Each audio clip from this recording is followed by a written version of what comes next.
And they'll be looking to continue pitching the ball up, getting a little bit of skid, maybe continue that drift with the breeze that remains in the air. Shot from Rowan.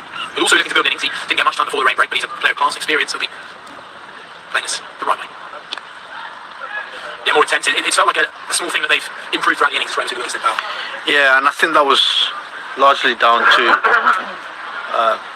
him coming in and starting to accelerate. Yes. Picking up the cheeky singles, if you would like to say, inside the circle. He was busy. Greenwood continues to join together good deliveries.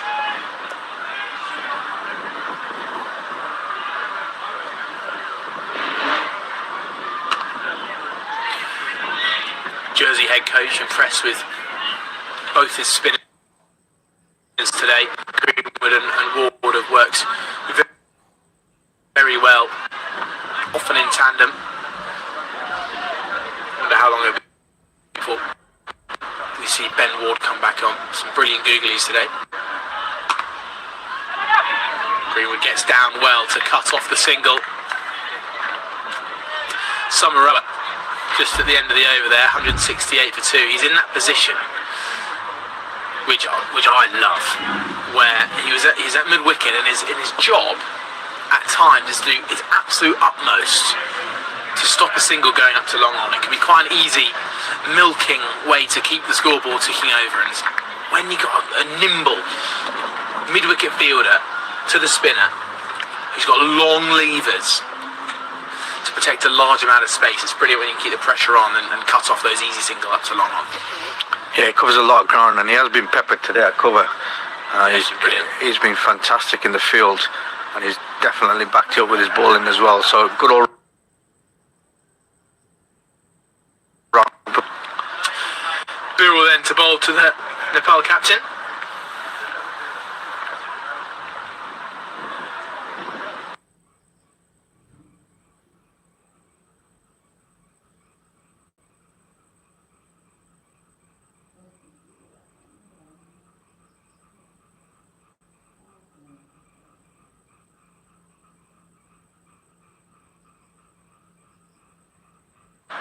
Done so well today is he has produced the odd ball. He's done a little bit extra and he's used his space well. That one seemed to not quite jump up as high. I think that's what Rohit's motioning there with his right hand. Do you reckon we'll see it as a result of the rain, maybe slight changes which we talked about, the skiddiness, but any variation of bounce maybe? I personally think there'll be a two-pace bounce, so I think there'll be some that pop up like the one that we've just seen, and then there'll be later on, I think couple of few will sneak through, but I think this is an excellent sort of start from Birrell. He's doing exactly what's required, and seems like the perfect combination on these conditions in this situation right now, obviously after the rain break. So really well done to the Jersey team. Well, at the end of this over, we'll have a little think about a score with 15 overs to go after this one that Nepal might be happy with. As Birrell bounds in.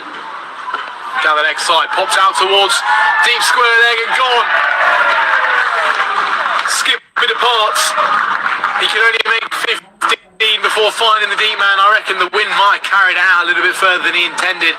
As well taken by Patrick Googe on the deep square leg boundary, and Birrell takes a well-deserved wicket. Fantastic layer breakthrough that for Birrell. I would say he's probably earned that in the last two overs or 1.5 that he's bowled. He's been bowling consistently well, and it's come against the run of play. The wind has carried that a little bit further than what maybe he's expected, and 5 yards either side, that would have been a boundary. Indeed it would have been. He seemed to pick it up pretty nicely. It didn't look too there to be hit, and he got away with some pretty good timing, but just found the man out in the deep. And Hospitality's got a little bit noisier here at Granville, because it looks like there might be a school trip, or maybe a sports fixture that have brought some extra Jersey fans to the ground. A few buses out there watching a little bit of cricket. As the drinks came on very briefly, we've got a new batter at the crease. Kishan Pandey. He's going to be facing up. He's wearing the jumper vest, which is remarkably similar to the jersey colours. But he's getting himself loose, getting himself warm. Left-hander. Causing a few extra thoughts to this jersey side. Birrell to come round the wicket. Third man out on the boundary. Deep cover point. The man who just took the catch, Patrick Googe.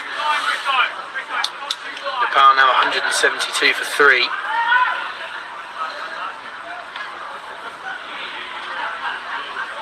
And as Pandey has a scan of the leg side field, he's now ready to go.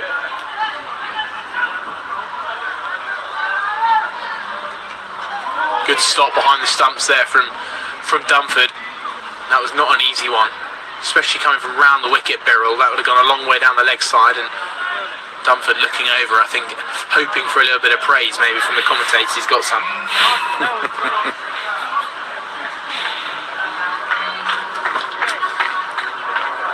Interesting field here with the two men out deep on the leg side.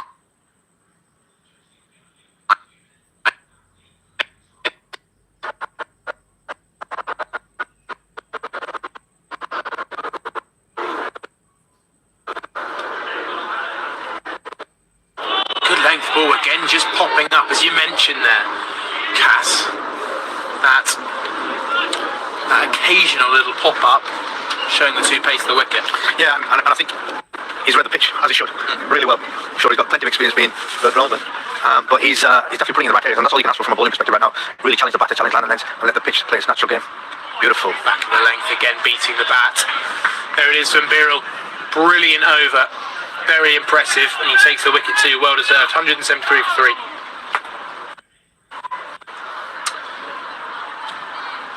Very impressive there from Birrell. I don't think he's got any relation to South African head coach, well, not head coach of South Africa. He is South African and also used to be head coach of Hampshire, A.D. Birrell.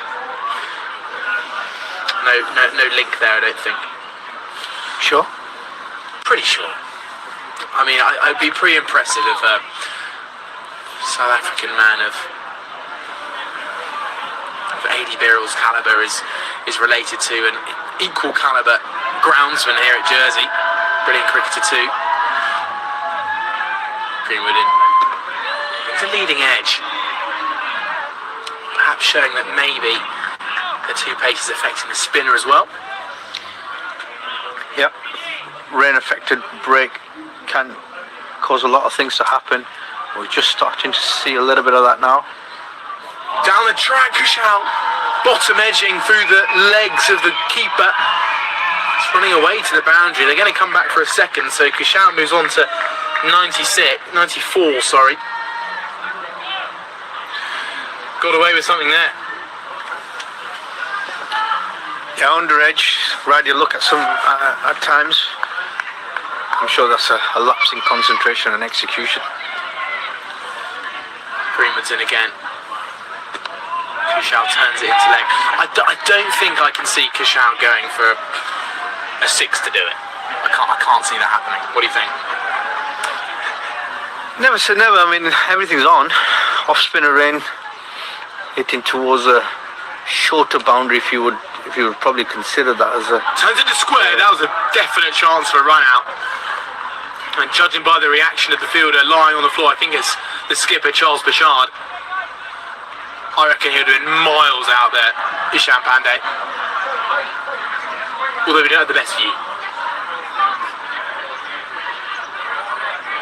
I've got to admit, he was slow to get going. Kushal has nipped that into the leg side, set off, and Ishan was slow to get going. And it's difficult after a rain break. You've been sat around for 30 odd overs. After a lunch break too. That's struck out, that's huge appeal from behind the bowler's arm. Umpire looks to still be thinking about it. Maybe just sliding down leg. That That looks mightily close. It did indeed, and that's excellent bowling from Greenwood, targeting the stumps. And again, Ishan just seems to be a little bit off the match pace, a little bit. Now round the wicket, Greenwood to the left-hander, inside edge brings a single. And Kushal, and 5 away will go to the opposite end and stay off strike for the start of the next over. Birrell to continue then, and these two building up some good pressure. And would you agree the rain break has helped Jersey? I think it's definitely slowed the momentum down and the shift in gear that was supposed to come from Nepal. Absolutely. And as you're building up towards the last 15 overs, you're definitely looking to go off and get going. But yeah, 100% agree. Jersey are taking full advantage of this rain break. Birrell was the man to take the wicket after the delay.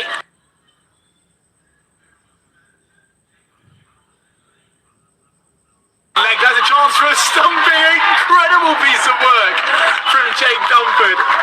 What keepers' dreams are made of. Standing up to the pacer, taking down the leg side, and a whip of the bails. As the new batter, Pandey, looked to turn it down towards his fine leg. Now we have raved about this lad, but that is world-class wicket-keeping. 177 for 4. Yeah, fantastic. Little bit of work there from the gloveman behind. Excellent takedown leg side. Awareness, speed and execution. 3 fantastic attributes from a keeping perspective. And again, Ishan just looked a little bit slow to maneuver around. Again, or it didn't look convincing to me. Although he got a single in the process, but it didn't look convincing to me at all. Yeah, Pandey wasn't in the squad for Nepal's last fixture, a T20 final against Hong Kong, so not a performance he would have hoped for. But the new batter, Arif Sheikh, in at number 6. And that rain break, as we mentioned, has definitely served Jersey a huge favour, but it was definitely up to them to make sure it counted. And Jersey, arguably, we said before the drinks break, had 2 wickets on, and 177 for 4 looks incredibly different now. They've made them pay. Yeah, and Birrell's been fantastic. He's put the ball in the right area, used the variations, allowed the pitch to play the demons, if you like, but he's been fantastic. Great bit of glove work to support fantastic team performance. And a defence from new batter Sheikh. The dynamic has changed out there now. Jersey, sound on top, they feel on top. And the momentum is definitely going the way of the men in red and blue.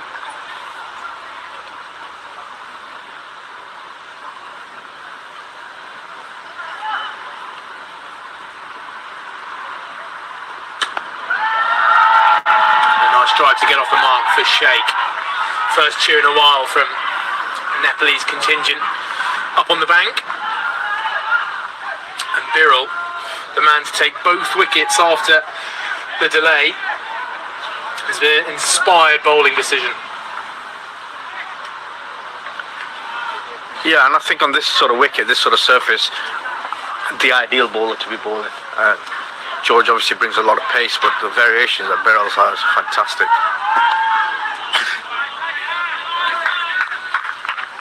So Kushal now 5 runs away. A couple of balls left in the over. So from 172 for 2 to 177 for 4 in Nepal. Could this be the start of a mini collapse? Who knows?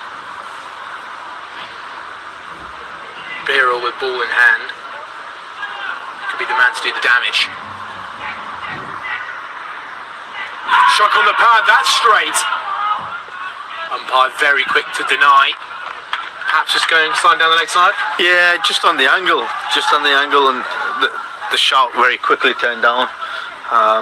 But again, first time he's been beaten, struck on the pads. Great shot. And it's the nervous 90s, dare I say it. man on 95 then.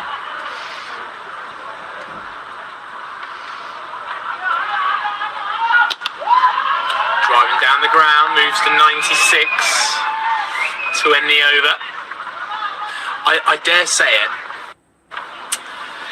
I'm beginning to feel we might hear quite a big cheer if Patel does get over the line.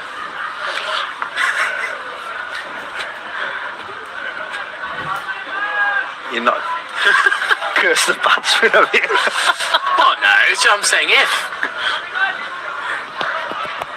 I could curse him. Opting not to then. That'd be wrong. I feel like I'd never be allowed to go to Nepal if I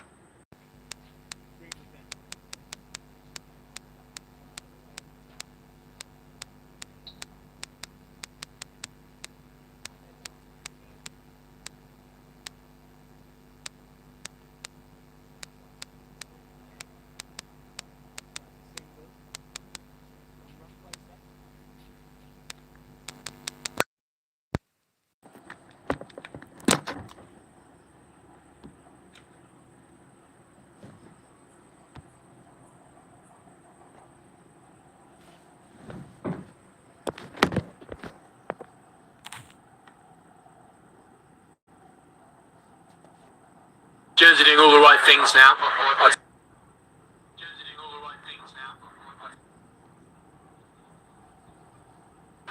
Maybe bring about a big moment. Who knows? Sometimes a good piece of fielding can just cause something to happen.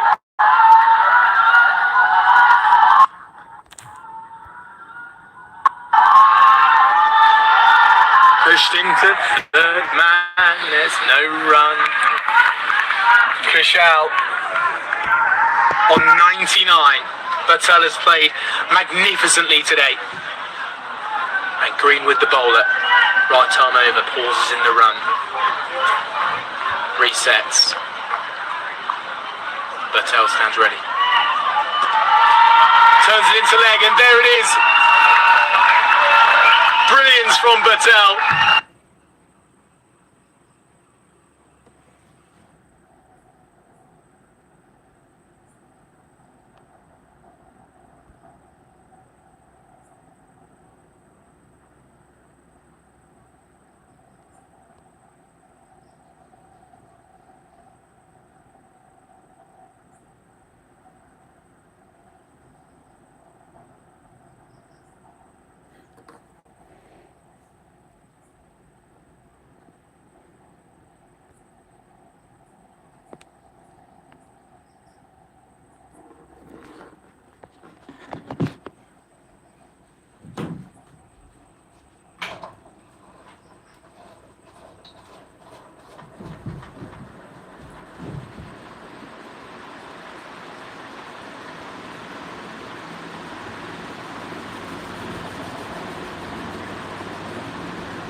Well, we'll see, won't we? I mean, just reflecting on Nick Greenwood's 10 overs there, 40 for 2. He deserved 2 wickets. I mean, that was impressive bowling, and he's been involved in a passage of play there for Jersey that have really brought the game and shifted the momentum back towards them. So it's been excellent from Nick Greenwood. Finished his spell there, bowling really well. Wondering whether now Benjamin Ward can get on the action. 3 overs to pick up another couple of wickets. See how effective that googly is. Well, it's slightly short ball that's guided to short third for no run. Be interested to hear your thoughts on what do you think the Nepal bowling outfit would have gained from watching this spell from Jersey. It's outside edge, just past Pershad. He does well to stop it, prevent a single. Yeah, I think you know what we've seen in front of us for 42 overs is there's definitely pace in the pitch early doors with a new ball. I think the slower you bowl it in the second stage of the game, take some pace off with some quality pressure. Slapped down the ground, good hand on it from Ward. Now just a quick reminder that because we got on just in time, we did avoid any overs being lost after the rain delay. Lunch was taken during it. The leading edge goes out to deep cover. And it's just been a terrific period of bowling here for Jersey. Just a reminder, Nepal at one point were 172 for 2 during the 35th over, and now the 43rd they sit 204 for 6.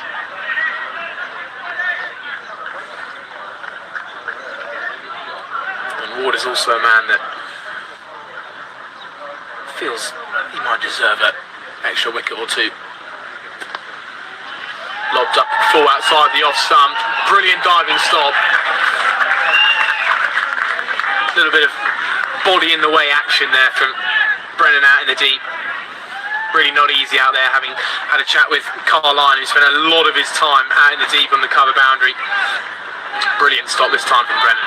Yeah, fantastic bit of commitment on the boundary line. That's exactly what you want from a bowling perspective. If you can see your fielders diving out around for you to stop them crucial runs, that could be the difference between a match winning couple of runs. So great bit of commitment on the boundary there. That's what Jersey have done so well today, isn't it?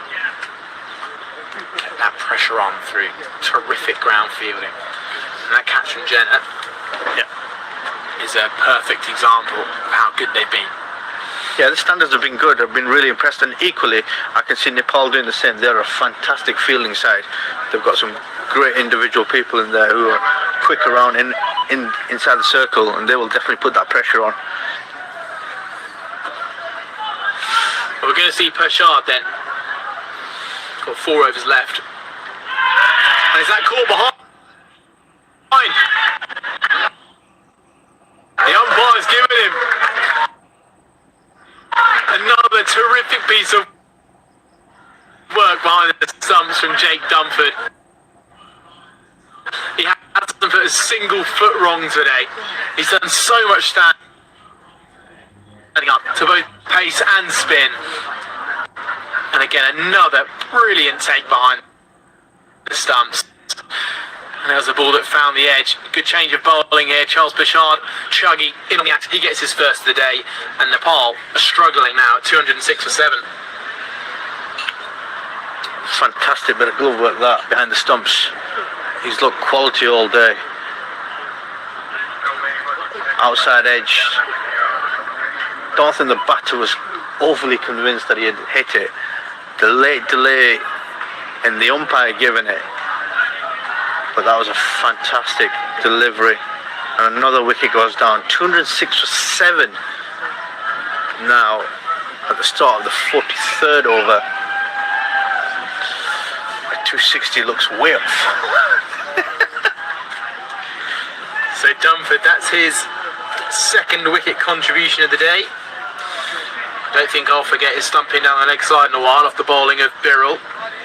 That was Ishan Pandey who fell, but made it 177 for 4. That feels like a long time ago now, as Nepal sits 7 down at a score which, at the moment, Jersey would back themselves to chase. A rumble of thunder goes on from behind us.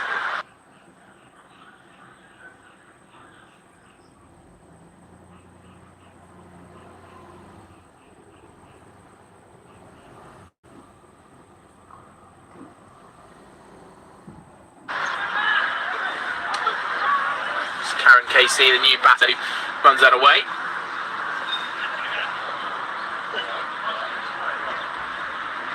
And Danny, at the other end, has had to sit and watch quite a lot happen from the other end. As this time, the batter blocks it out to cover.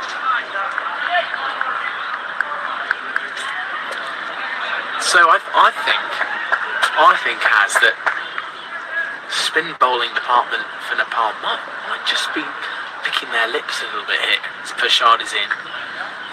And again guided down to third. Not because of any distinct turn, but just because of how challenging it has looked for batters to get the spin away. Yeah, absolutely. And experienced spinners like Sandeep Limachani, he's bowled around the world, so he'll know exactly how to extract a little bit of spin, but also make it really difficult for the Jersey batters, and I'm sure the batters are also looking forward to playing against him, so that'll be an experience in itself. So yeah, I think it's a good matchup.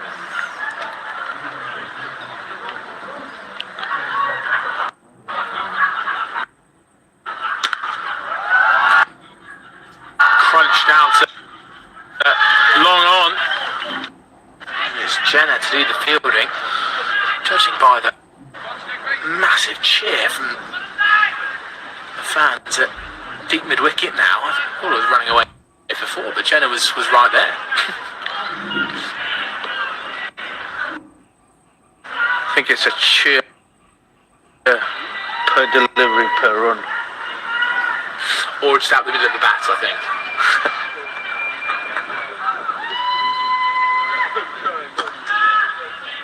Sure draws the defence to finish another brilliant over for Jersey.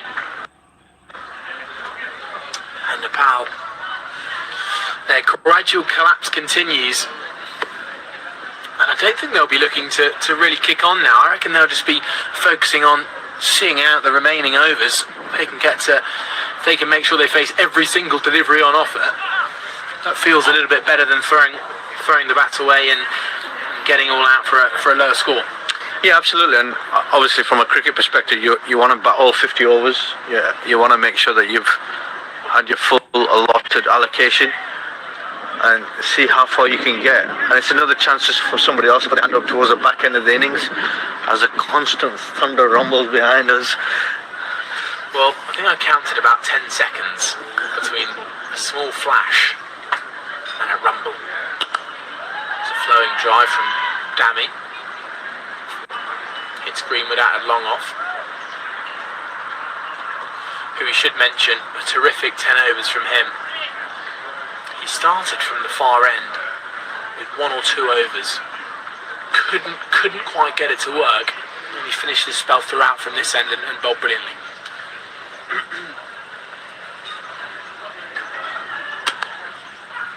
Ward bowls filled. Again, another good stop. Samaroa he's been in the wars in the covers. He's been very good in there too.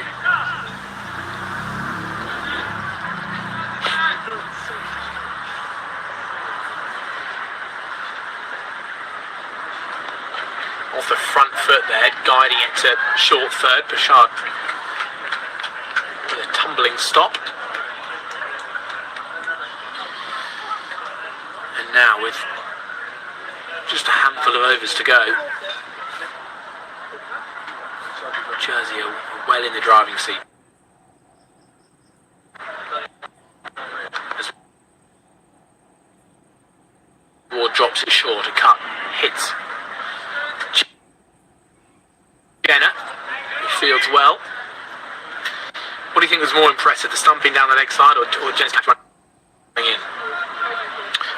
Equally two different merited wickets. and deserve recognition equally as much as possible. The electric movement down leg side from the keeper was fantastic, the awareness and the execution, but Jenner's perseverance, his ability to judge the length, ball coming out, the dive was 10 out of 10 for me. Yeah, part of me thinks that, I mean, Jenner wasn't sprinting it, was he? He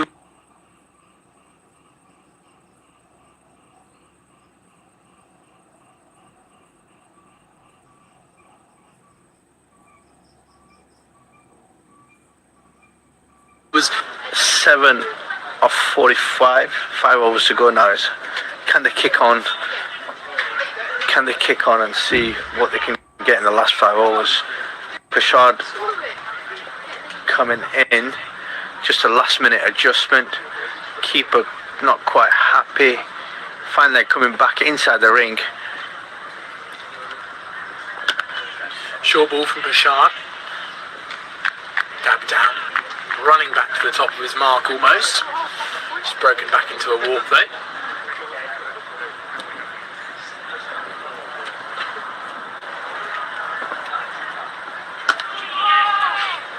Dammy plays it cautiously.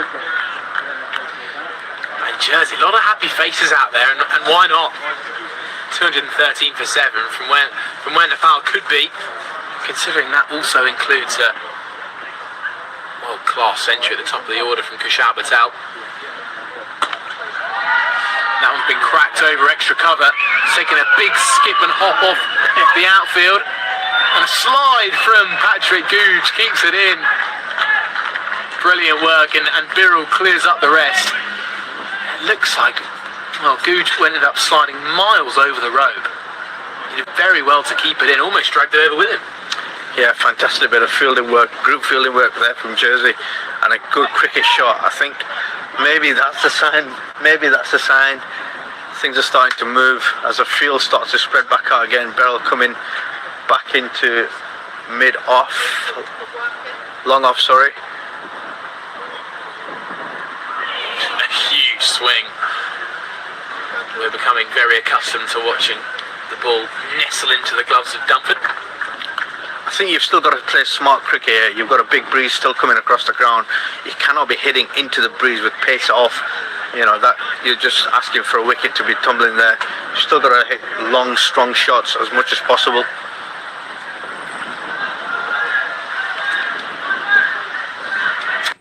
A push.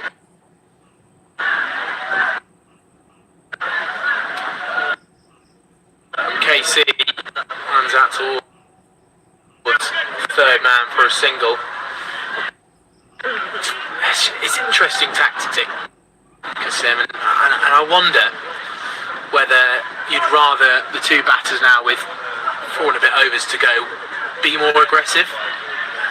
Prashad bowls and it picks up off the length, and they can just get a single. A disgruntled Prashad picks up his jumper. And that is an end to the over. 217 for 7. Yeah, with 24 balls to go now, I would like to see a great deal of intent come in.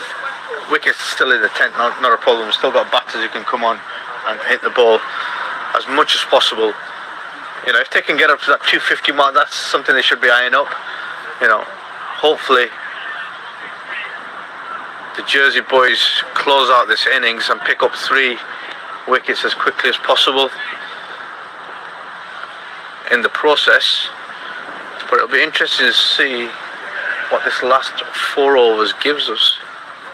Where's your money? I reckon Jersey might take a couple more here. There comes the big swing, and Dunford, you wouldn't believe that he's put one down. Maybe it might have just taken a bit of bat on the way through, but it's always so tricky when the batter comes down the wicket and just beats the batter at about a Yorker length. Keeper's got to stay low, and Dunford just mishandles that one. A flashing cut shot goes out towards Brennan out of deep cover. So a single comes there. 219 18 for 7 now. Yeah, it's now that time when Nepal are going to think about really getting a rate, and they might give away a few chances, but they might maybe get lucky and get a few boundaries away. Yeah, I'm still going to 260. And that, I think, is a 4 down the ground. Brilliant shot from KC, just as Kasim says 260 might be on the cards. A boundary comes his way. Yeah, I'm edging that way towards 260. I still think they've got plenty in the tent left. Dab down to third man, beats a diving Bashard. A huge cheer tells you the story. 4 more. 227 for 7. Nepal is showing it. Just a couple of shots and they're back at the game, knocking on the 250 door. Got the nod of approval from the cameraman, who's giving me the 260 as well, so yeah. I think. Well, I said a pretty bold shout at one point, didn't I? About under 50. That's 23 to go now to the 250 mark. That has gone really high. Fielder Good is coming in. This is going to take some catching. Caught. Brilliant work from him. That's his second catch of the game. Went miles up into the sky. It was an almighty hit from KC. And he's now just motioning how long he had to wait and stare up into the white sky to take that catch. Brilliant catch from Gooch. 227 for 8. Karang.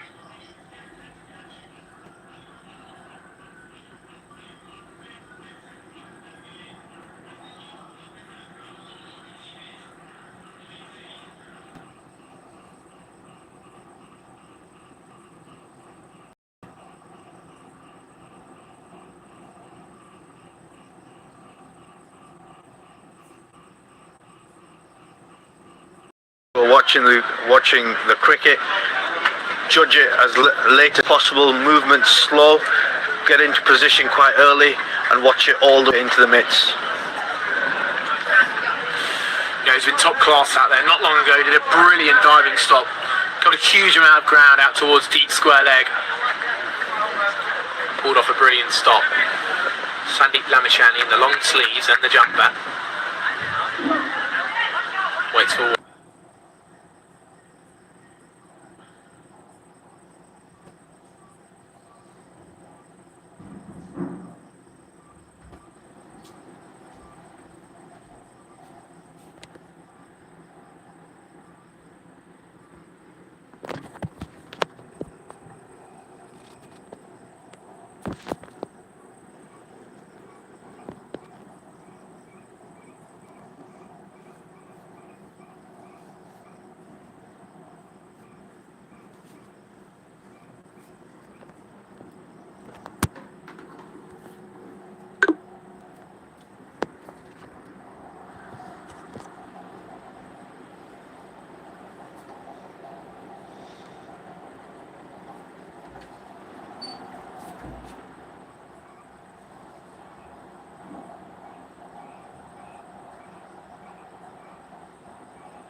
Cuts off the back foot. Jenner picks up, thinks about a throw, but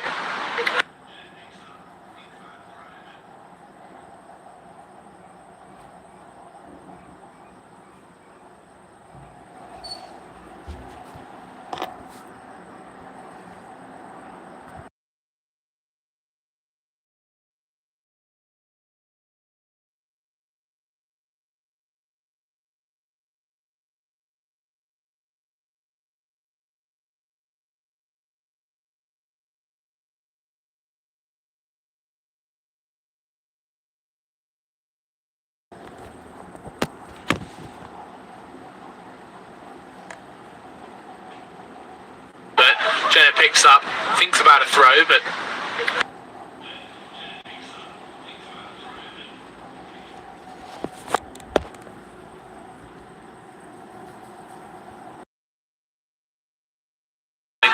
there was no one to back it up.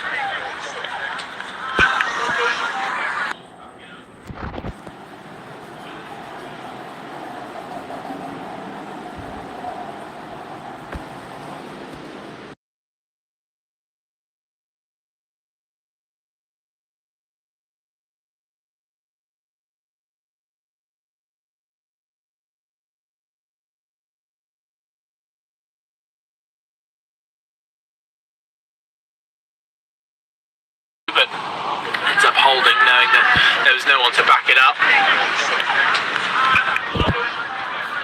227 for 8, maybe, just maybe the 250 mark is a little bit harder to get over there.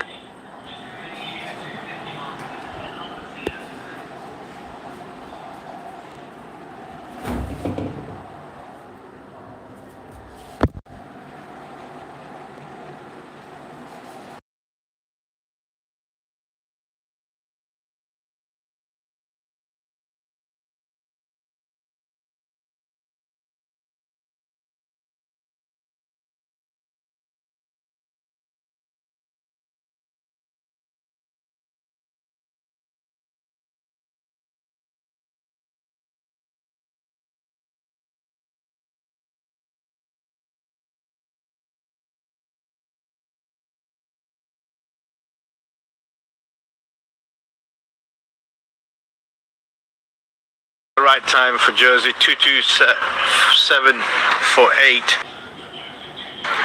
Pulled off a brilliant stop. Sandeep Lamishani in the long sleeves and the jumper. Waits forward. Cuts off the back foot. Jenner picks up, thinks about a throw, but ends up holding, knowing that there was no one to back it up. 227 for 8, maybe, just maybe the 250 mark is a little bit harder to get over there, Kasim. Yeah, my hopes were high when Karen Casey was in, and he was just starting to manoeuvre and loosen his shoulders up. Wicket at the right time for Jersey, 227 for 8. Sandeep can still hit. I mean, he's still got ability to hit the ball. We have a change of bowling coming in from the pavilion end, and it's your man again. The big man, Samaroa. He was terrific with that new ball. He came back on in the middle overs. Looked pretty menacing, but not quite as menacing as he did at the start of the day. But now he's back on, and these kind of bowling changes are interesting. When there's pace on the ball, a bit of extra bounce, sometimes it flies away to the boundary. But this is one of their star bowlers who could make a big impact. He's having a big loud discussion with Charles Bouchard and the man at long on, Johnsy Jenner, is now going to come in. Yeah, and I'm sure he's got plenty of variation towards the back end of the game. It's going to be interesting to see how well he executes that. Sandeep Lamishani has been beaten all ends up. What a good delivery from Samaroa. I was about to ask, what do you think Samaroa's going to be looking to bowl here now? He was getting a lot of success just on back of a length earlier on. Where are you looking to bowl with the death? Look, traditionally, conventional death bowling is take the length away and bowl block all, or bowl yorkers, bowl your bouncer, bowl your variation slow ball. What you don't want to be doing is giving length. And this is going to be very interesting between these two, because that was length with base, and Sandeep's taking a whole kitchen sink at it. It was a big old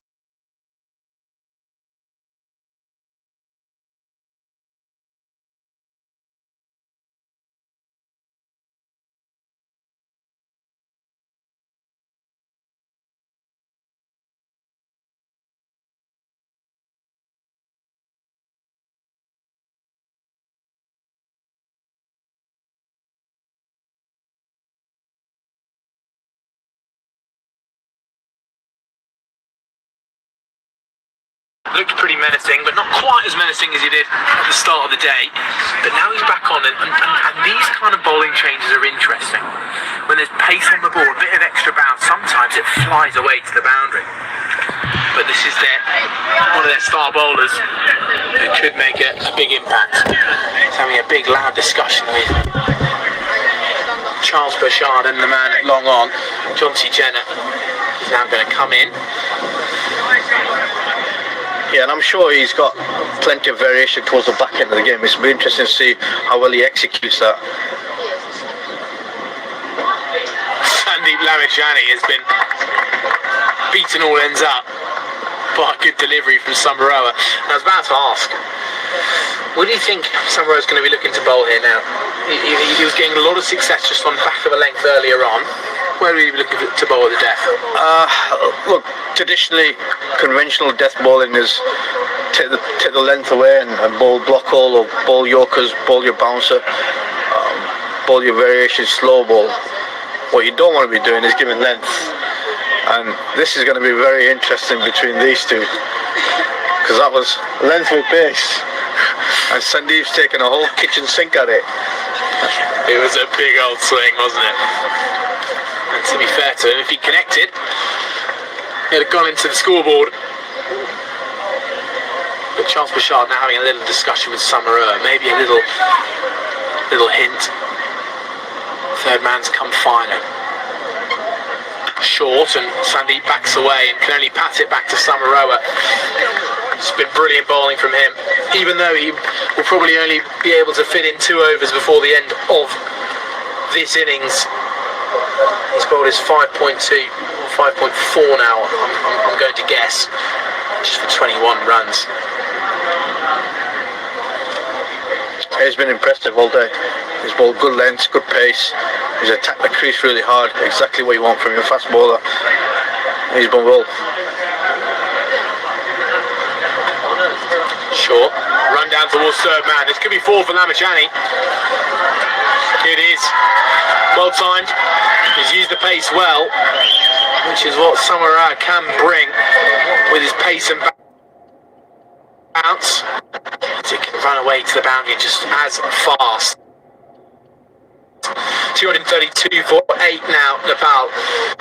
For me, I think that 250 is that's the mark. If they can get over, just because of that collapse of wickets they had for 172 for 2, I think if they can get over to the line to 250, I don't think they'll be too disheartened. Yeah, good psychological marker as well to get over 250.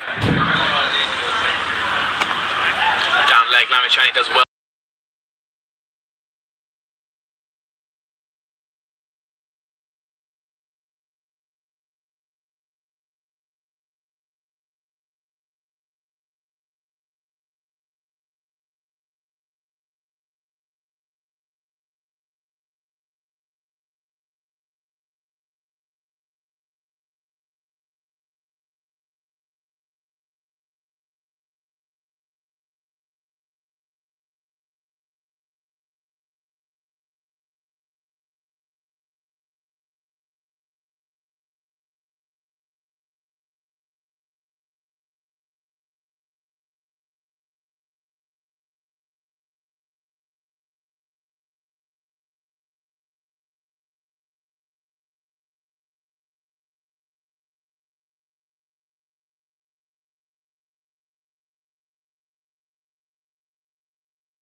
himself a 1.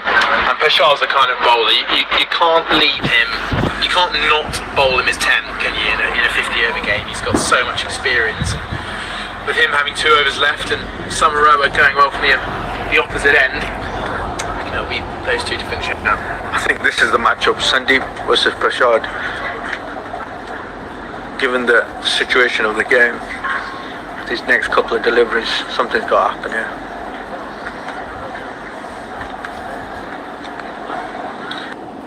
That's been run through the gap. Diving Ben Ward might have just got a fine tickle on it. It's running out towards a far pocket of the ground, and they're limited to 2 thanks to a good bit of coverage from Brendan out in the deep. Lamachani's good little cameo here from him.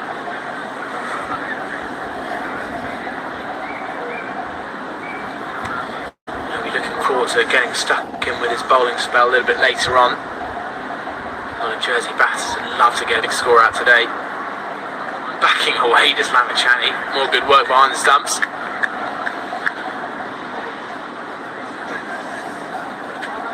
237 for 8.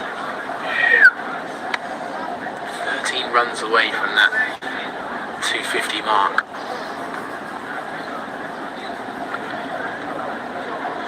Shard running in. Just another single. Jersey with the ball have been so impressive since the rain break, haven't they? Absolutely, and fully deserve the credit that they're getting. And looking to finish this back end of this innings off, they've been absolutely fantastic. Well, you might be able to hear it on the microphones. I doubt it. Well, you might be able to hear it on the microphones. Big swing from Dami out into a gap between 2 deep fielders. They're converging. It will just be a single. And Pershard now sends out short third to the boundary. Lamachani has found a little bit of success running the ball down to that area. Fine legs in the ring. All 3 men deep out leg side. Long off comes in the circle. Deep cover is out as well. Slapping shot up towards long off and beats him. That's going to frustrate Bashar because it's just the man he brought up into the ring, and it's Greenwood out there who dived in vain. Yeah, very good. And he'll be gutted just on that final ball of a good spell of bowling. And he finishes his 9 overs, 1 for 43. And Nepal getting ever close to that 250 mark, and that last boundary is a big bonus. Yeah, absolutely. Momentum shift in the last ball.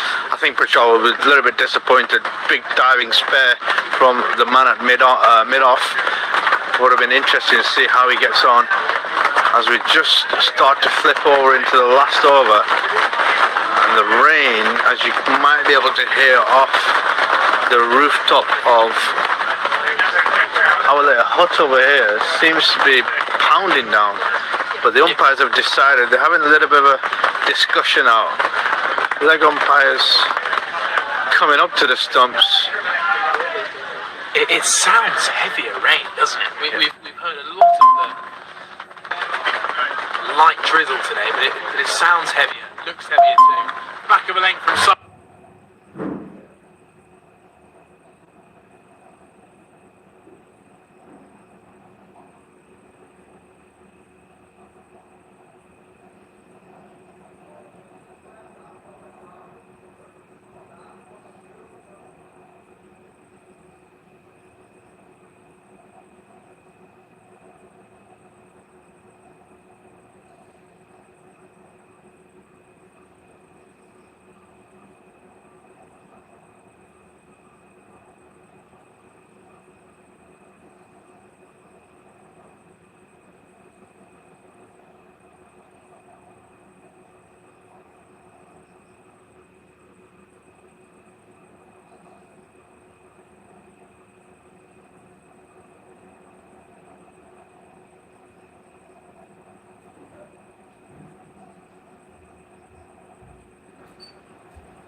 to Grainville as Jersey looks set to chase down. 251 to win.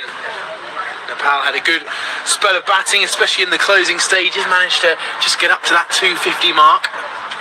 8 down in the end. Good little cameo at the end from Sandeep Lalachani. Some strong batting as well from Dami alongside him, who came in the middle order and played very well indeed. But now the Jersey opening batters are ready to go. Looks like I saw Carl Lyon and Patrick Googe with their full kit on, receiving some throw downs, so we'll see a little bit from them. And the news from the umpires is that we will play on.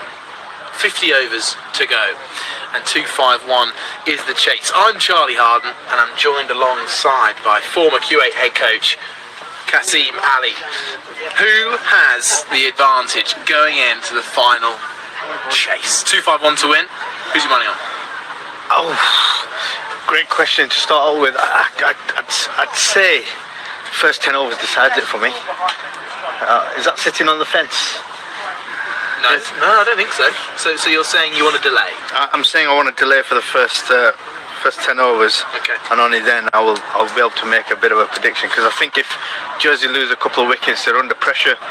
Nepal spinners will come in, put pressure on, and they've got some quality spinners who can draw out the game. And then you're up against it. 250 then does look quite a difficult chase, but Jersey don't lose any wickets inside the 10, get to about 70 for none. Looking at an interesting game. Yeah, that would be very interesting. Well, just to take you back then, it was the man at the top of the order for Nepal who really told the story. 105 for the main man. It was Kushal at the top of the order who did the work. 105 for him. Alongside him, Sheikh was gone early for 16, although he showed promising signs. Sharkey made 39, and Rohit put out with 15. The skipper came in. It was rain at 158 for 2, and they even got up to 172 for 2 when Rohit was dismissed for that 15. And then it all started to crumble. 172 for 3 was Rohit. 177 for 4 was Pandey, and then it was just wicket after wicket.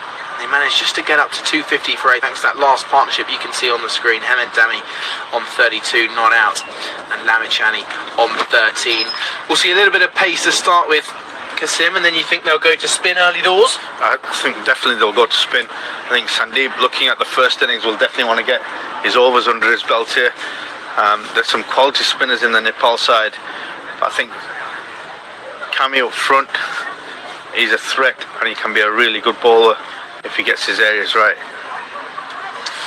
Yeah, he certainly can. Well, just before the players emerge onto the pitch, let's take a moment to look back at the first women's test match at Lord's, as we saw 2 of England's great all-time players in Tammy Beaumont and Heather Knight hang up their pads. Is that what you say for a batter? You say hang up your bowling boots. What do you say for a batter? Hang up the bat? Hang up your pads, but hang up your boots. Hang up your boots. But no, 2 stellar careers. They bowed out with a 270 run defeat, unfortunately, to India, but 2 quality women's players that have had a lasting impact on the game.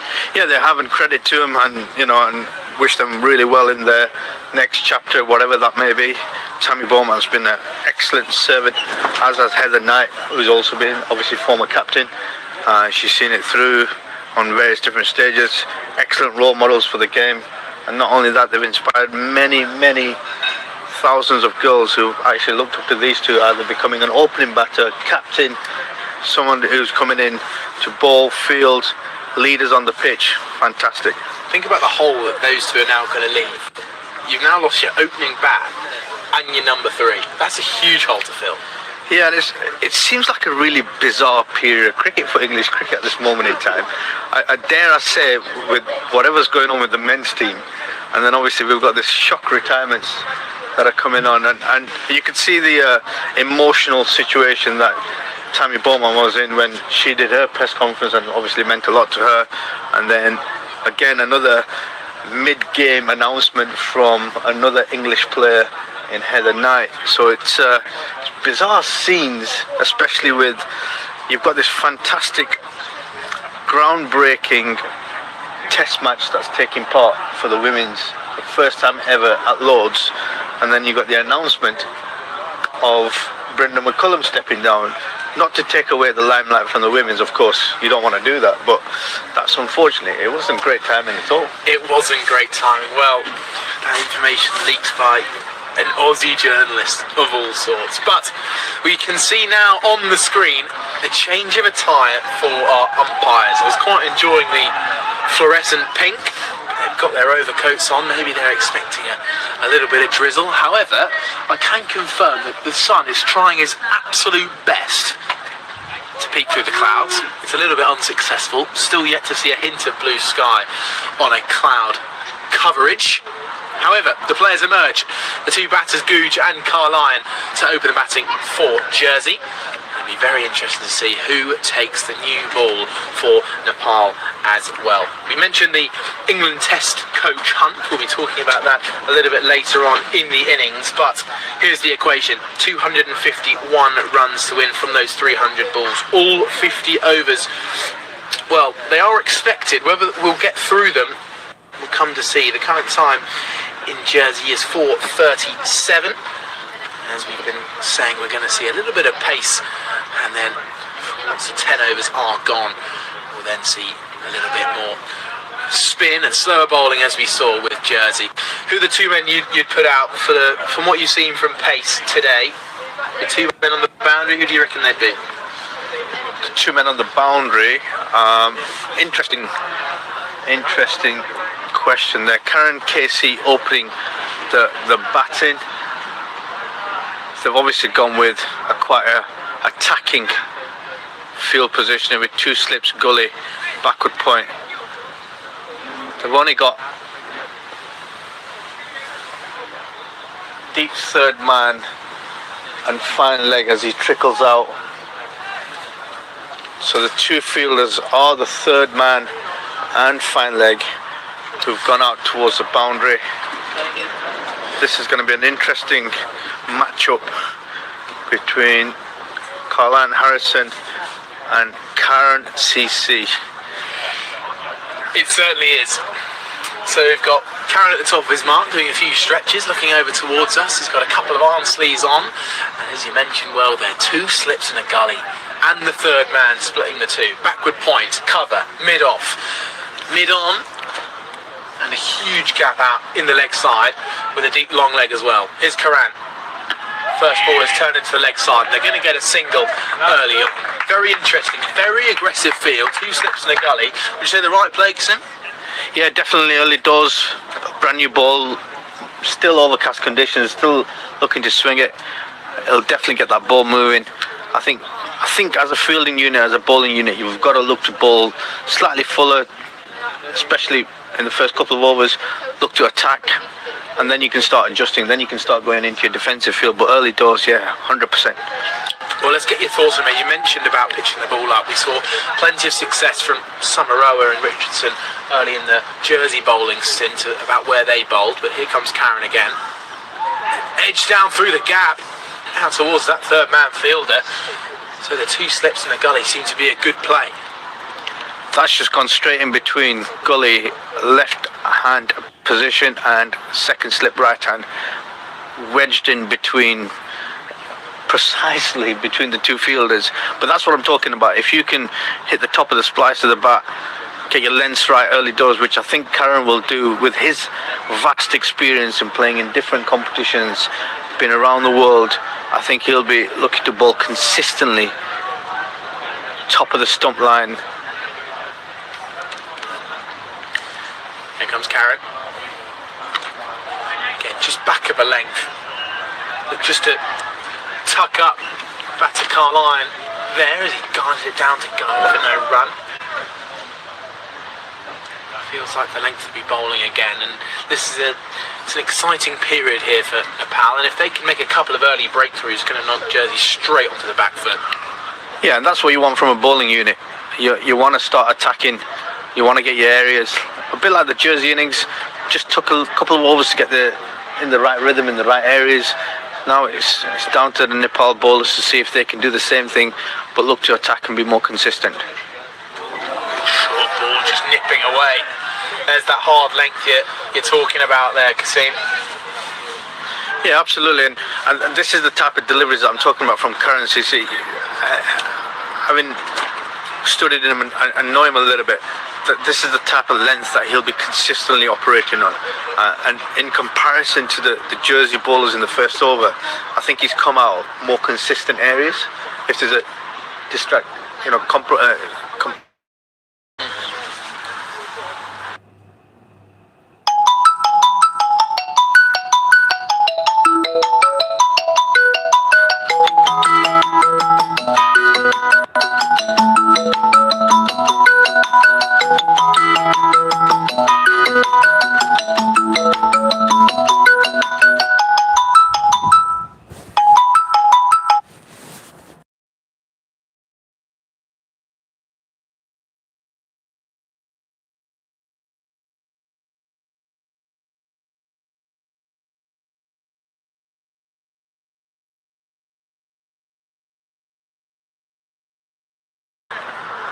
accurate opening bowler. Can he continue? Again on the money. Brilliant delivery. Did shoot a tiny bit low, as you mentioned there, Kasim. However, he's just landing it on the same spot each time. You're absolutely right. Looking back to how the Jersey opening bowlers operated from the start, there's a little bit of width early on, which the opening batters were able to drive through the offside. And Karan hasn't missed his mark just yet. No, he's been fantastic, and I expect nothing less with his type of bowling experience. Wildly contender for Nepal, has been doing it for many years. Back of a leg, pulled away, no fielder out there. One skipping bounce and now halfway up the bank. So Karan does miss his mark, and Carline hits him away to the boundary for 4. 6 for 9 at the end of the over. And how often do we say this? 1-1, ... 4. Yeah, and it's something we spoke about in the first innings, is can the bowlers actually finish out and get out their overs? You don't want to be leaking what is effectively what should have been a really good over, first over, and I don't think he'll mind that, to be fair. That's a pretty good shot. So Hemant Dami to take on the proceedings from the far end. Played very well in the latter stages, ticking up past 30 with the bat. Can he get it done with the ball though? Interesting to see what kind of challenge he possesses. We've seen the height of Samaroa and the pace of George Richardson. We've seen some accuracy there from the opening bowling of man from this end. Karen KC was bowling tremendously until that final delivery. Now we get our first sight of Dami. What can he offer from right arm over? That looked as if he almost thought about the Mankad. Whereas Harrison was confidently in his crease, looked up at Hemant and said, "What are you asking about?" Or maybe he just was checking out his run-up. Who knows? How dare I speculate? I see you put the sunnies back on it, Kasim. Yeah, sun's breaking up. Optimistic. Yeah, absolutely. Here comes Dami for his first ball. Short, pulled away through the gap. That's going to run away as well. And Patrick Googe learning from the Centurion earlier today. Bertel was brilliant and sharp off the back foot. And Googe and Carline have both showed signs of that already today. 10 for none. Confident pull shot there from Googe. Looked well in control of that, pulling in front of square. That's a really good confident shot. Those short balls, early on we were saying how there's a little bit of that tennis ball bounce, which might have suggested that shot be quite hard to get away, but we've seen players now on both sides really attack the short ball and pull it away nicely. Dami for revenge. Googe pushes into the offside. Aggressive fielding, but wasn't able to pick up, so a single off the boundary. Googe moves to 6. How do you reckon the two batters will look to play, especially in this power play? Nepal got off to a pretty good start, but think Jersey will look to stay aggressive whilst the restrictions are in place, or just positive? Just positive play. I mean, Harrison's quite an attacking cricketer anyway. It's just the challenge between bat and ball and who can be more consistent and patient. Said that right from the start. It's about keeping your lengths. Obviously, from this end, Edge just past first slip. From our angle, that looked pretty close to him. It definitely went fast. So whether a dive could have happened, we'll never know. But that was very, very close to first slip. A chance? definitely. In my books, it was hip height catching, right side. If you're in slips, you got to put a dive in there. That was sort of 1.5. In my opinion, I think obviously we're right behind it, in a really good position to make a comment there. It did look close. It did go fast. It was a slash, fast bat swing. Some down the leg side from Dammy. Bit of a chaser. Although no wide given, so I think there might have been a little tickle on the pad way through. That feels like a missed chance there, doesn't it?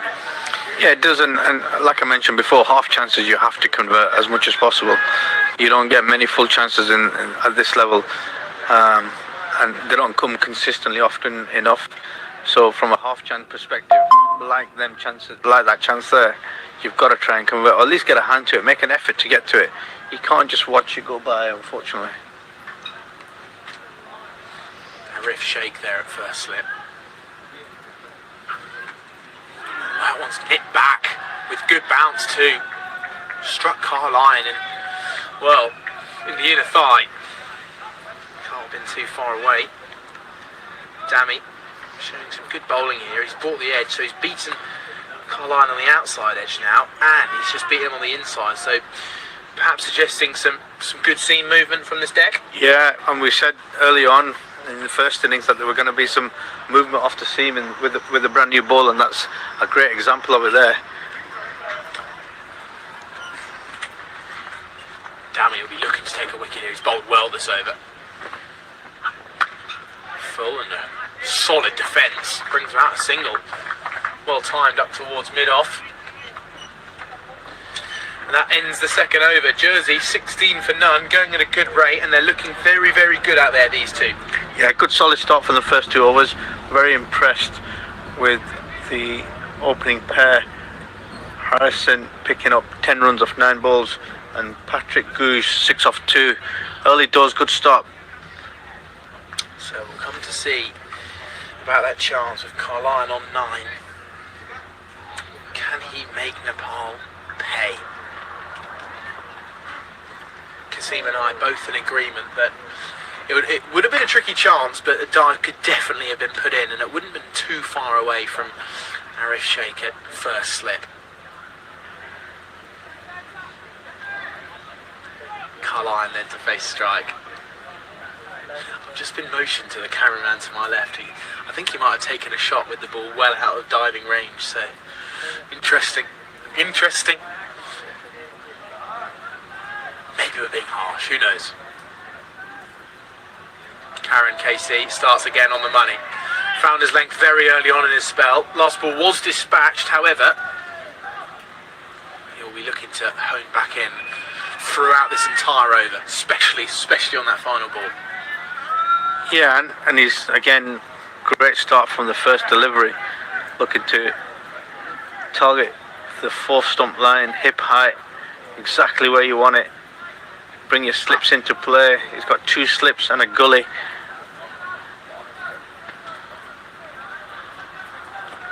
Carline squatting low. Leaves that alone. He looks like he's a player that can get into a brilliant position for a cover drive. When a batter shapes up quite low in his stance, suggests that they're almost waiting to get on the front foot and pounce on any bit of full length. Yeah, and got a great set of hands. Explosive batter, really looks to pick length up really early, and he can be very destructive when he gets going.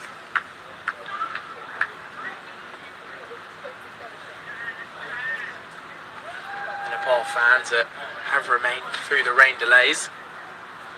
Good length, just Flow of the hands outside the off stump. It's in the bat of Harrison. Although he's got off to a quick start, he's still early in his innings, and we saw this from the Nepalese opening batters as well, didn't we? Plenty of play and misses early doors.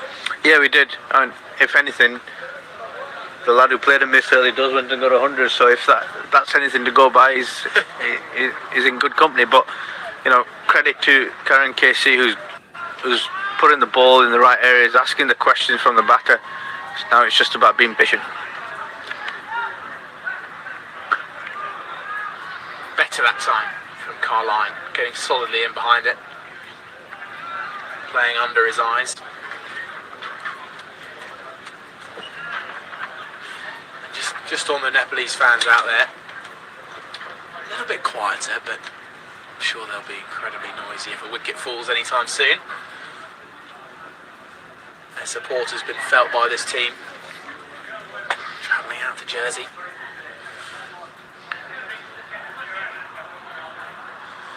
Still a swift wind from right to left as the bowler runs in. Nice drive out to cover. Good shot for no run though.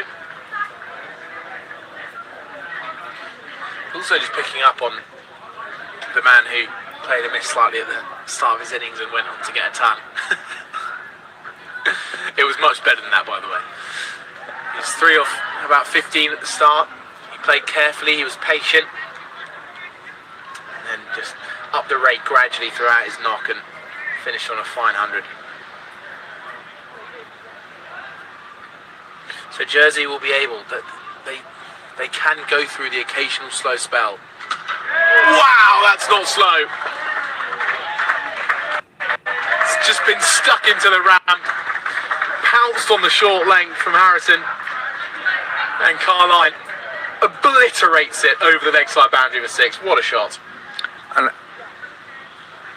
exactly what we're talking about here. Strong, fast hands, great cricket shot, picked up length really early and just absolutely ripped into it. And what a fantastic shot, gone for 6, halfway up the banking, and that's really showing his presence on the 2 opening bowlers there. And again, from Karen CC's point of view, leaking a boundary off the last ball of the over again. I'm sure that's going to play on his mind. So it wasn't long ago in Jersey's ICC Men's T20 World Cup sub-regional European qualifiers, we're in their final group game against Croatia. They notched up 280 for 3, with Carline scoring 83 off 42. Googe this time, ball straight to mid-wicket. Catch taken, and now the noise comes from the fans. Googe looks up, dejected as he trudges off back to the pavilion.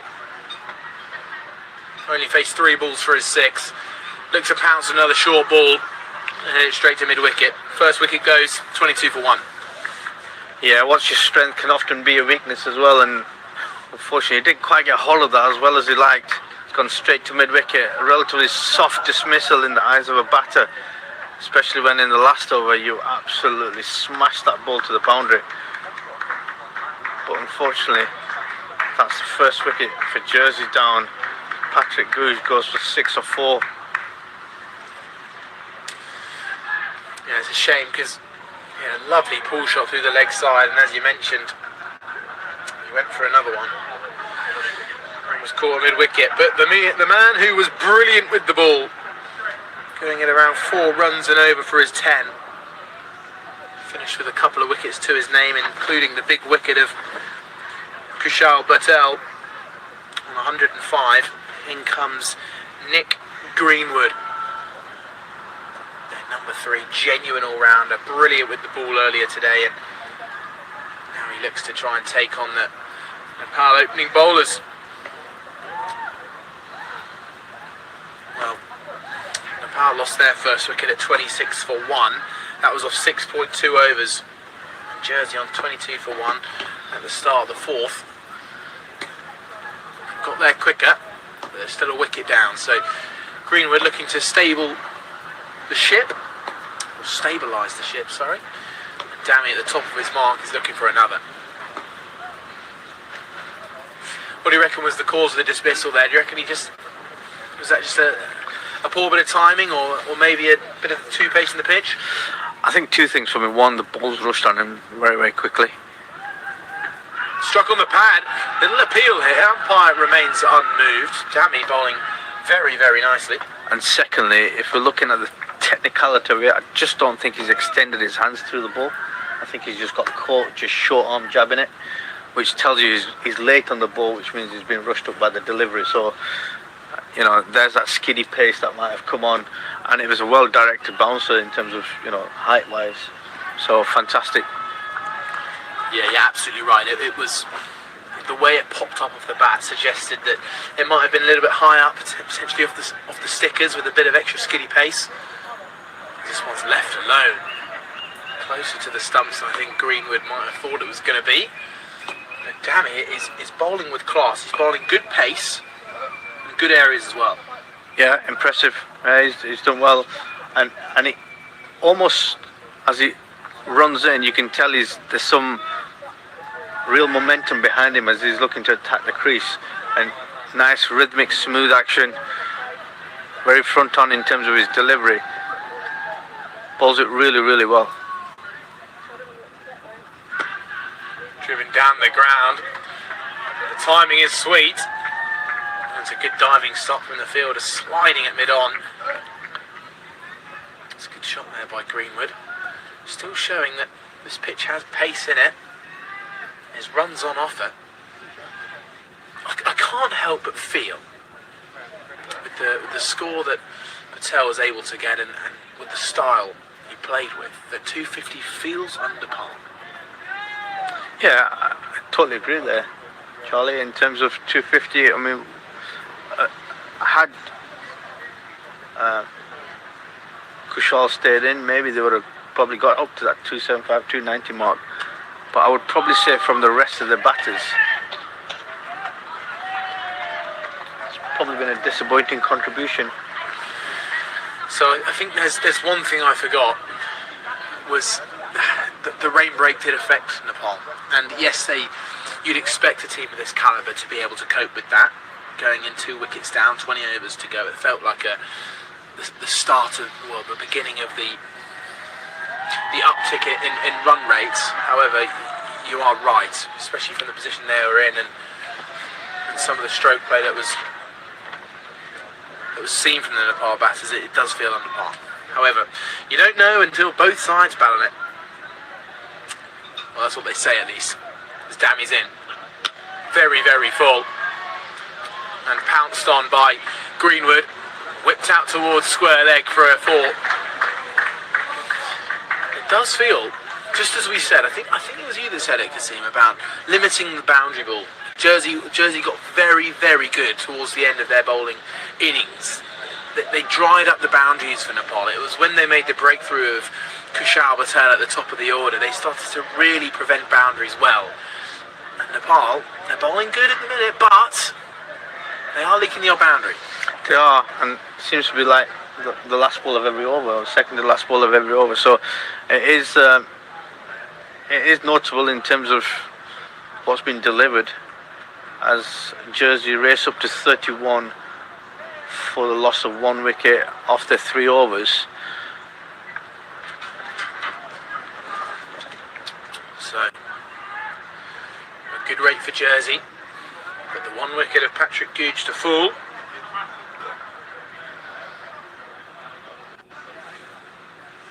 And let's see, Karen Casey can get a wicket on his score sheet. Edge through the gap again. That's the second time an edge has gone through that 4th slip area. It's been fielded by Dammy at deep third. I wonder if, well, I reckon Karen's bowling well enough that you might even be able to take out fine leg and stock up mid-wicket. Maybe just he's dropping the odd one short that is pulled away, but it's in front of square. I'm not sure how needed that fine leg is, because I'm pretty confident with the way that Karen's bowling that he might not drift one down the leg side. It's more just there for contingency, though, isn't it? Yeah, it's an old school method of having fine leg out deep. if anything, if Chance for non-strikers. If that hit, that would have been close. Good backing up from the Nepal fielder. yeah, they're known to be quick fielders. If anything, if you're going to look to be really attacking, and I'll put my attacking hat on, I'd probably bring third man into gully and leave third man open, have 3 slips, leave fan leg either out that way or bring him across and really plug in that gap, because he's not, dare I say, thrown one down leg side just yet. He has that control, and if you look at second slip, he is relatively very, very close to first slip here. Well, Gully moves into third. Karen bowls, and again causing a tricky shot there from the batter. It's a very tight slip cord in that, very tight. Yeah, and third man pushes wider, so just on the third shoulder of that, the right shoulder, sorry, of the third slip. Ringfield on the offside. I reckon they're having that discussion now, you know, Kasim. The skipper has come in to have that chat with Karan. They're going to stick with it though.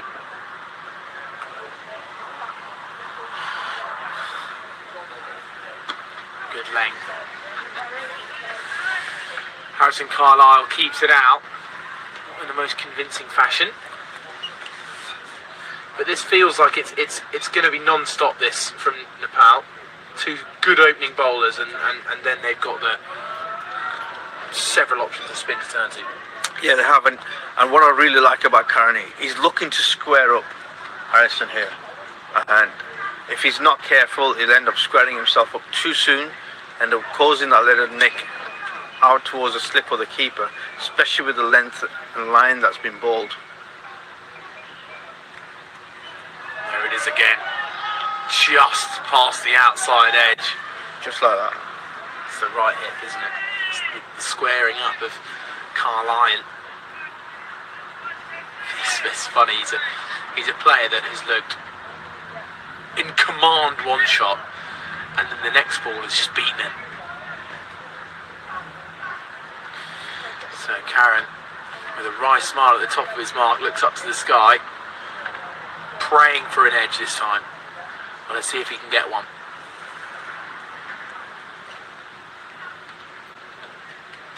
There's the lead. Calmness is back. That's the end of the over then. 30 for 1 Jersey of 5 overs, going at a solid rate. And they've got to make sure they keep the wickets in hand, because if they do, they'll win the game. Yeah, absolutely. That's the key in the first 15 overs, I reckon, to get a major platform in place. Less wickets, if any, after the one that's already gone down. Try and build up on, a decent score and a decent platform.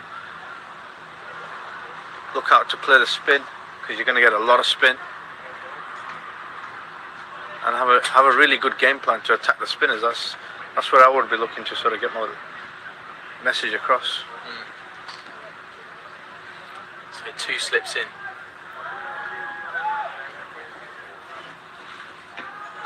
Inside edge, pops up off the thigh pad into an area where short leg would be waiting. A very rare position in this format.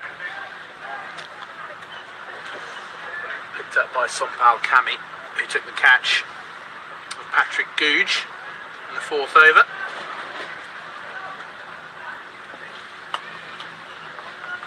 And both bowlers here from Nepal causing a threat.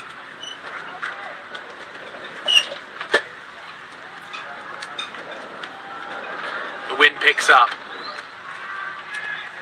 Notes begin to flutter. Back of a length, edge, and gone. Greenwood has to go. There was a cut outside the off stump. A little bit of extra bounce, a little bit of extra pace. And Hemant Dami has been asking that question for a while now.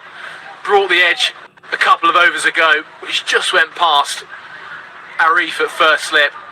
This one goes into the keeper's gloves. Second wicket, Jersey 30 for 2, and all of a sudden they're in a little bit of trouble here.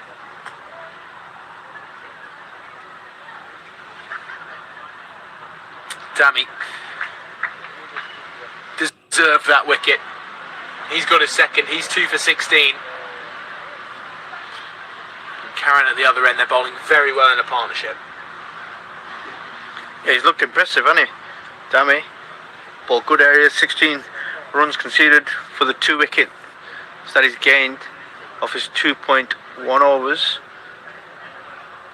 An important wicket of Greenwood,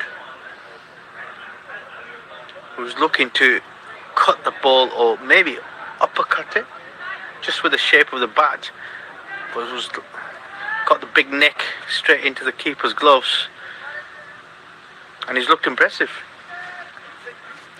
Yeah, he has. That was Asif with the catch, but now it's the main man, player of the match in Jersey's last game, with a not-out 50 in the final of their sub-regional T20 World Cup qualifiers.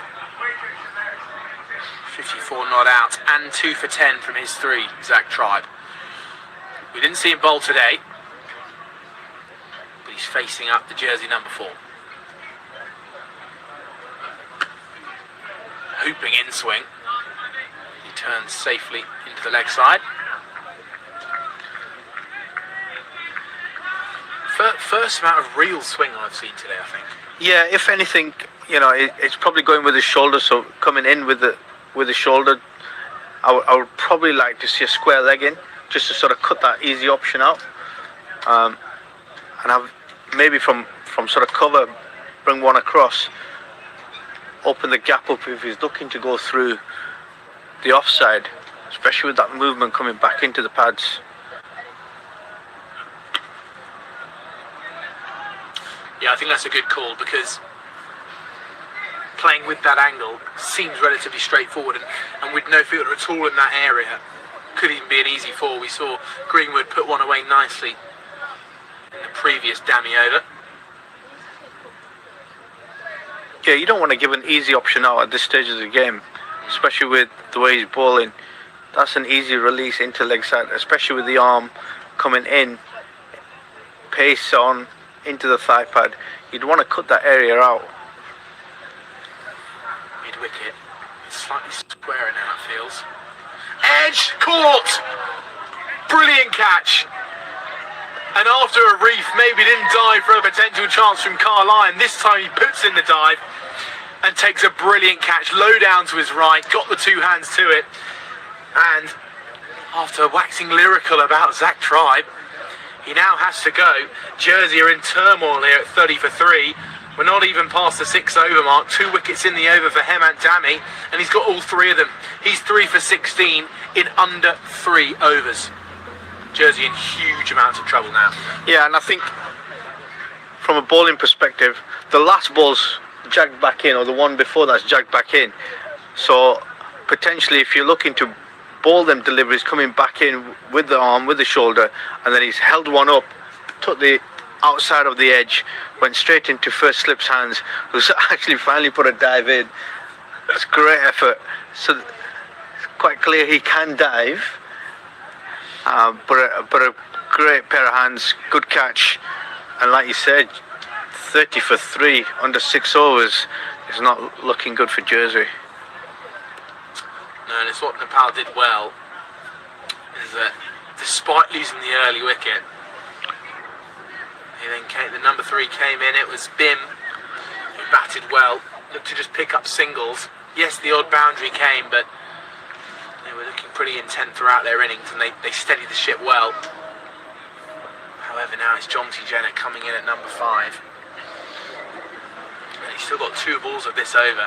It's funny, we hardly saw a single edge from a Nepal batter, and it seems like the ball from the Nepal bowlers have been glued to the edge. Bowled! 2 in 2 for Hemant Dami. Jonty Jenner leaves the in-swinger. And we mentioned how much hoop he was getting back in towards the stumps. And it's clattered into the wooden sticks, and Jonty Jenner's got to go. And now there's going to be scrambling around in the pavilion. They'll be looking for the pads and gloves to be able to get kitted out in time. Jonty Jenner's got to go for a first ball tug. 3 wickets from the over. He's heading towards a triple wicket maiden. and a hat-trick ball. Hemant Dami, look at those figures, 4 for 16. It's all happening here, isn't it? Hey, who would have thought? Rain break and everything. Got wickets, first 6 overs. Got swing, got edges off the bat.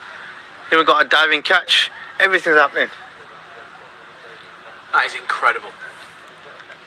And Dami has bowled with so much pace and threat. And that is indeed the end of the over, so we're going to have to wait around for our hat-trick ball. And Dami, I would say he's deserved every single one of those 4 wickets. He's bowled with class. Yeah, he has, and that's what I'm talking about. If you can be consistent of the hip height, sort of fourth wicket line, delivery, and you can target the 5 to 7 meters at this level consistently. Contrast comparison to the first innings, they've been stuck at it for longer periods, and they've duly got the rewards for it. Can Karen get in on the act?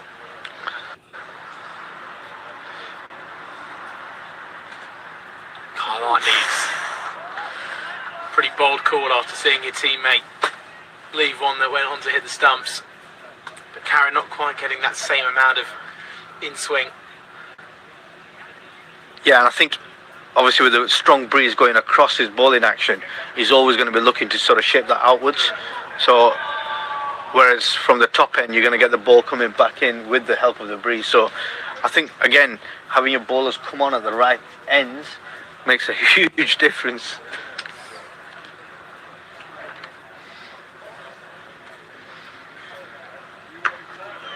Looked like he was about to try and push that away through the covers, but ended up just dropping it down in the extra cover region. Yeah, it's a brilliant point you make there. I hadn't quite clocked that Hemant Dami was bowling his in-swingers with the wind. It's a brilliant point you make there. Karen looking to do the opposite from this end, with the swing, with the wind.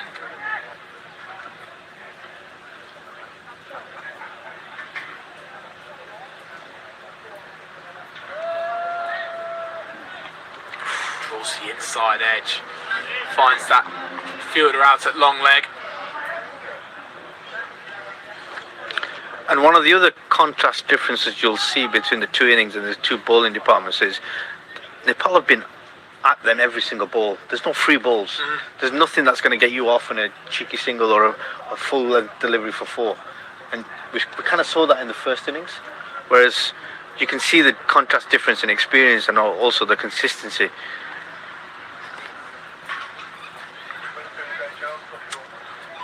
It is just that consistency, isn't it? Jersey bowlers definitely at times showed threat, especially in those middle overs, but with the new ball, you're right, it did lack a tiny bit of consistency. Samaroa and George Richardson both at times finding brilliant deliveries, but they weren't quite able to join them up like these 2 are.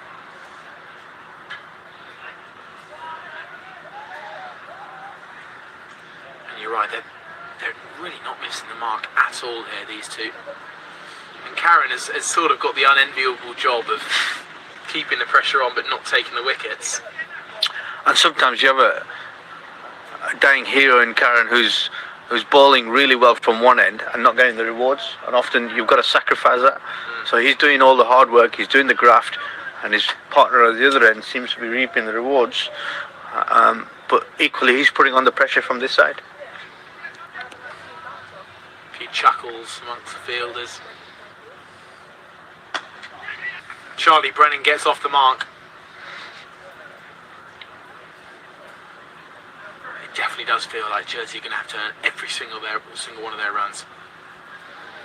Yeah, and that's probably the first time we've seen a slightly over-pitched delivery from Karen. He's been very impressive in his bowling spell, looking to get on top of the stumps, off stump height, hitting hard on the spice of the bat, but whereas that last delivery is slightly over-pitched, driven into sort of the extra cover region. Solid in defence. Again, Karen finishing out the over well. He's only really missed that. Did good delivery once, and that was the final ball of the first over, which was pulled away by Carline for 4. It feels like every single other ball from him has been well made.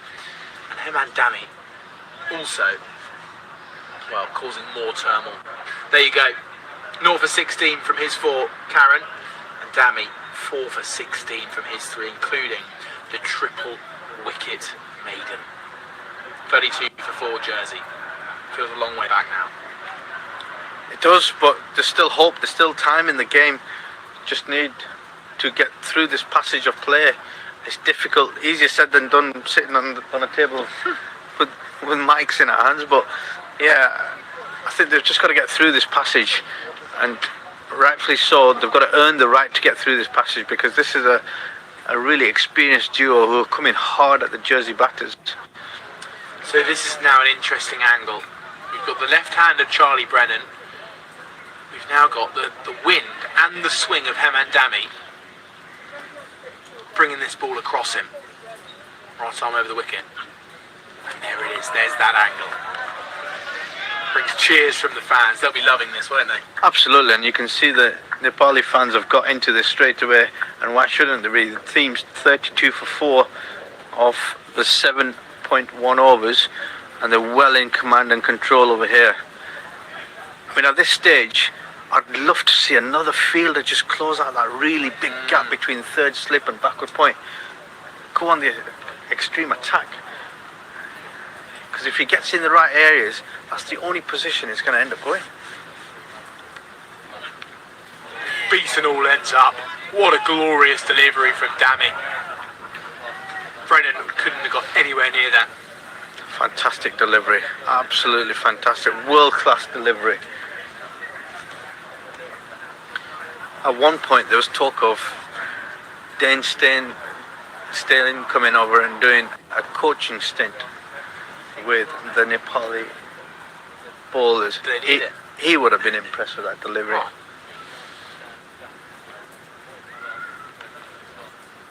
Certainly would have.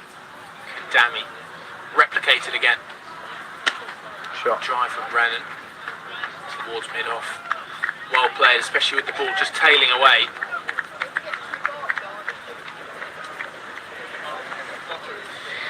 It's hard to see where these Jersey batters can score runs from either end at the minute. Yes, there's huge gaps, but it's more the accuracy of the two bowlers not letting up. 3 slips are in.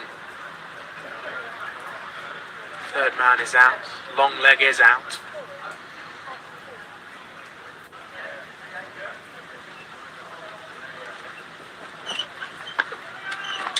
Brennan, solid in defence.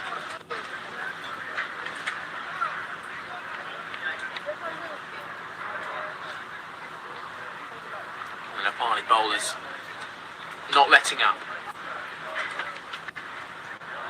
It does feel a big difference between the two sides, doesn't it? Yeah, it does, and notably different. You can see the pressure, you can see the execution skill. Off the skill, you can also see the consistency. And it's great to see.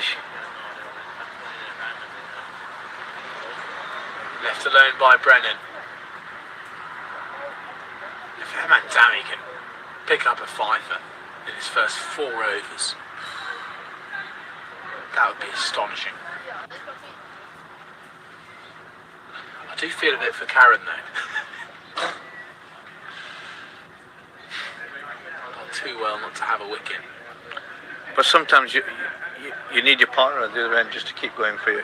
And today's day, it's Hammond's from the end that he's bowling at now, and Karen seems to be doing all the hard yards from the other end. So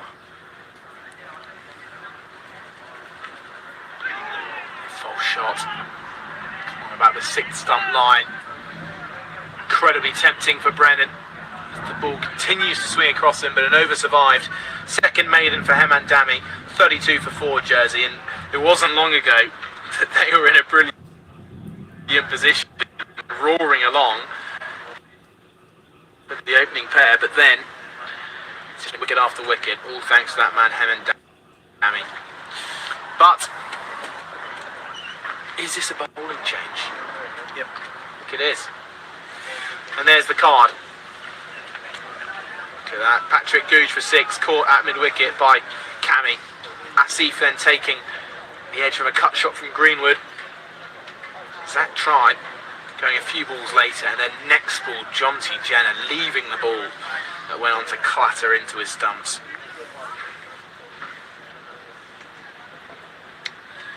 So the man with the catch at mid-wicket, Sompal Kami, will be running in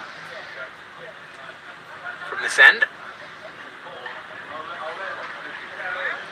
And Nepal continue with the 3 slips in.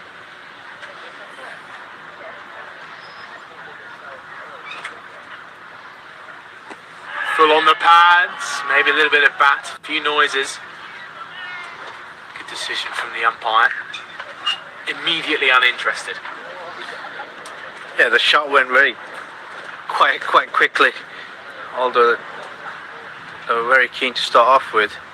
There must have been some bat involved or going down line. Yeah, potentially a bit of both maybe. So the run rate has stalled.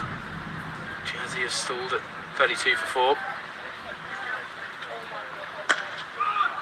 Pushed up towards mid-on for no run. So the challenge that Jersey have now is that they've got to go through a rebuilding phase. Because they've lost so many wickets now at a very quick stage of the game. Unfortunately, they're going to have to rebuild and rebuild strong. And that might take some time, which is fine. But they're going to have to do that without losing any more wickets. So that's a very tricky passage, especially when you've got experienced bowlers coming at you who are non-stop, resilient, coming at you time and time again.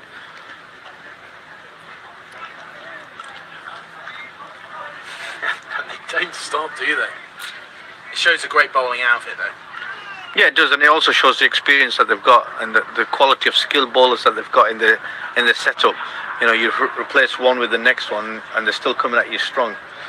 Karan's been replaced by Sompal, and it's exactly the same. The pace is very similar, line and lengths are very consistent, and there's no free balls to get from a boundary perspective. So, yeah, they're coming at you strong. Short ball doesn't quite get up off the surface. And a pull shot from Carl Lyon, who, despite the madness at the other end, has stood firm. Well, these two hold the cards now for Jersey. Got to stick. What did you say there, Kasim?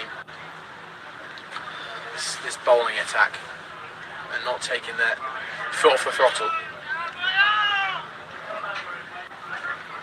They've still got some experienced spinners to come in.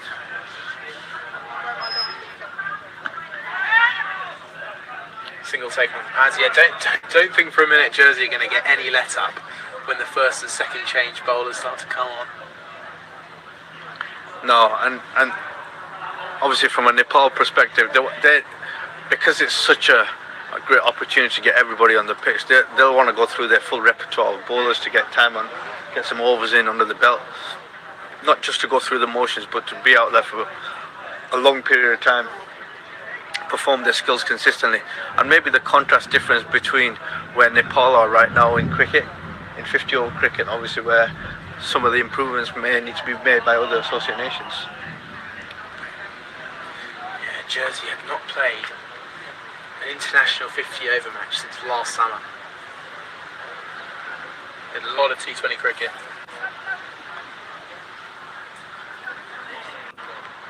Absolutely right. That's great to see.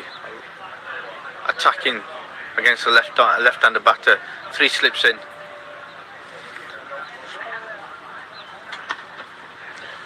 Tucked into square leg for a single.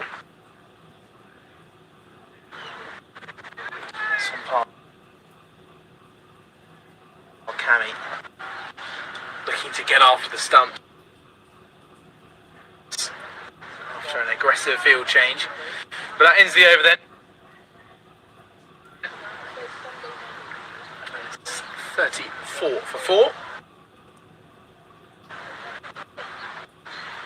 Jersey have got a long way back, but they're doing the right thing. They've just got to go through this period of shutting up shop. And they've got to get through to that first drinks break.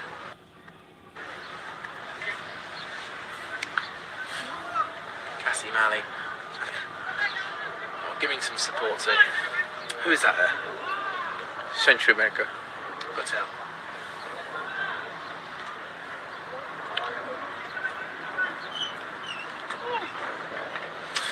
Right then, to continue then, Hemant Dami. No reason to bring him off. 4 for 16 from his 4. Back-to-back maidens. First one taking 3 wickets. A drive from Brennan. He's looked pretty solid since he came in. 2 off 11. Carl.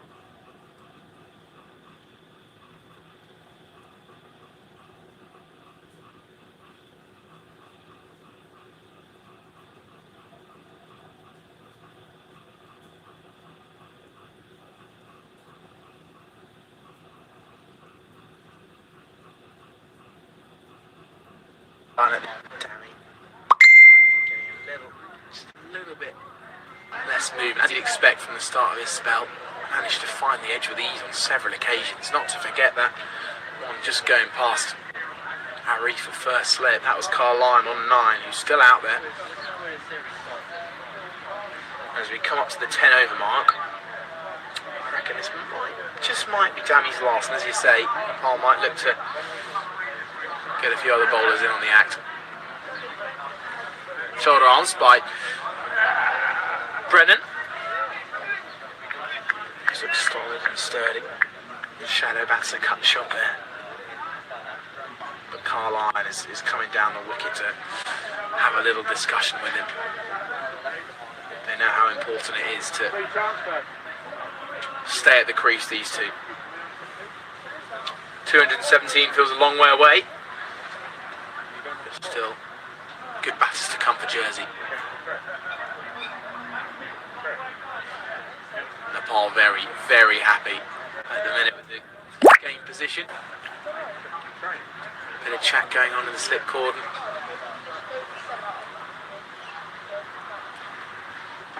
And Dammy just one away from his 5 foot.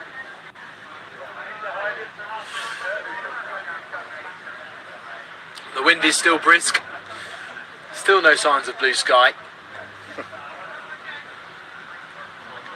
But it does feel just about as bright as it's been all day. Round the wicket now, Dammy, to the left-hander.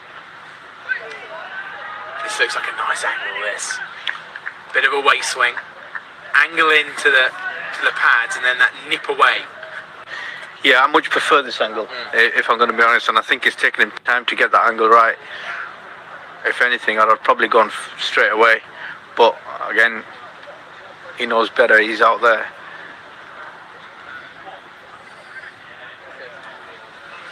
It felt right for a few balls, but then pretty quickly after, well, that's just a tiny bit less nip, and he did beat the bat once in that first over to Brennan, but it's dried up since.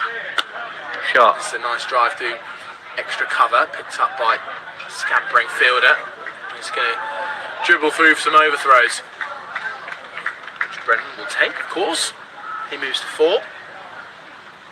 But this brings more dismissals into play, this angle. Brings LBW into play. Yeah, brings the likelihood of bowled up. And of course the edge as well. Yeah, it does, absolutely. And it's just evident there, Gulshan Jar, who's just switched off at mid-on, didn't do the backing up, allowing the double to come through. And that was an excellent cricket shot, actually. You can see Charlie just putting anything that's full, driving towards mid-off, who is slightly wider. Oh, it's a late leave from Brennan. Yet another terrific over from Hemant Dami. 215.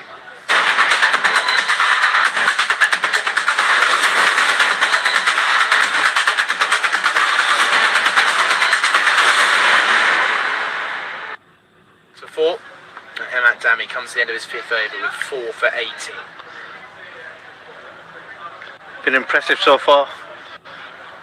We just see the bowling scorecard. Karen KC, 4 overs, none for 16.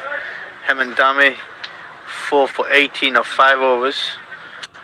Sampal Kame, just a 1 over, 1 run conceded. See the person who's done most of the damage, losing the 4 wickets in quick succession as a batting card comes on display there with Harrison still there, 19 of 30 balls. So Sampal Kame,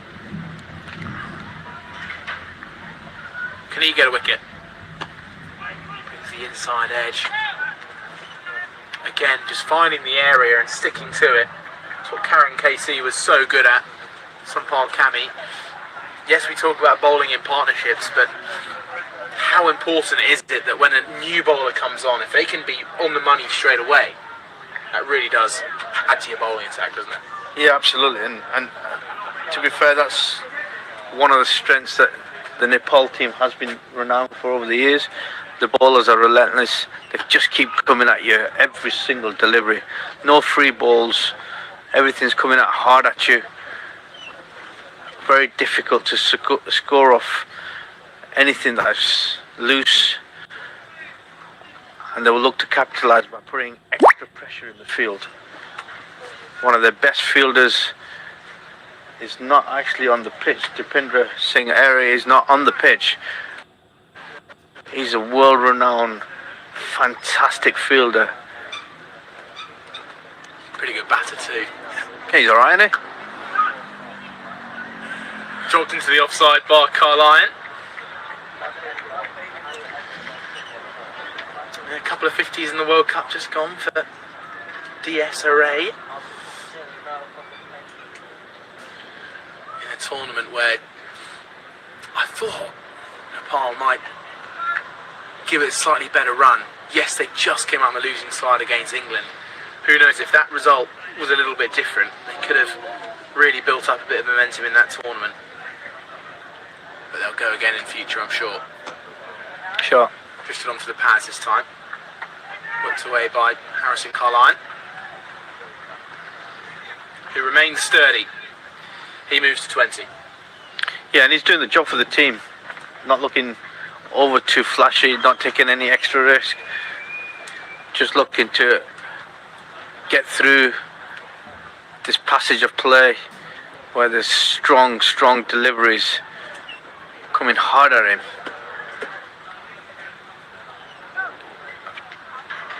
So Charlie Brennan to face up.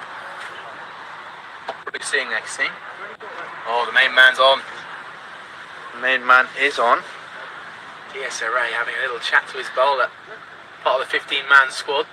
So he's on the pitch. Short. I reckon that is what the discussion was about, perhaps. Possibly. Or to let him know. Give him a bumper. Or to let him know I'm on the pitch. Get me involved. But that was fierce.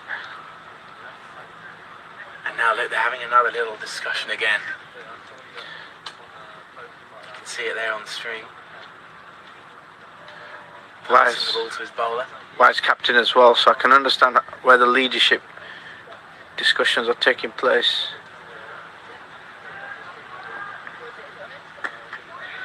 Full on the knee roll, turned away, good timing. Skipping along this now slightly damp outfield, which will be drying up with the wind. He gets back for a second, does Brennan.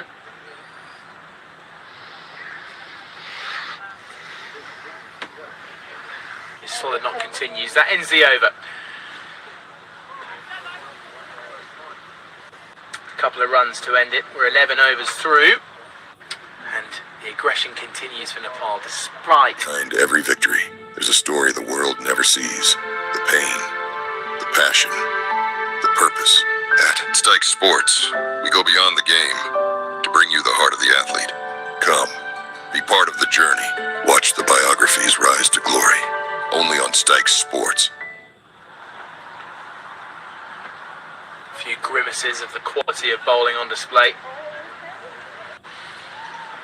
But we are going to get a change of bowling. Hemant Dami, terrific spell, 4 wickets to his name. There's going to be Arif Sheikh. Took a very good catch. to dismiss Greenwood. And Dammy, whose disruptive display of fast bowling has come to an end. And now we're going to see Arif Sheikh, see what he can offer. Keeper standing up to the stumps, however, look how deep that first slip is. That shows you the type of bowler that's going to be on display. It also shows the confidence from the keeper to stand up. I think both keepers out there having a bit of a chat.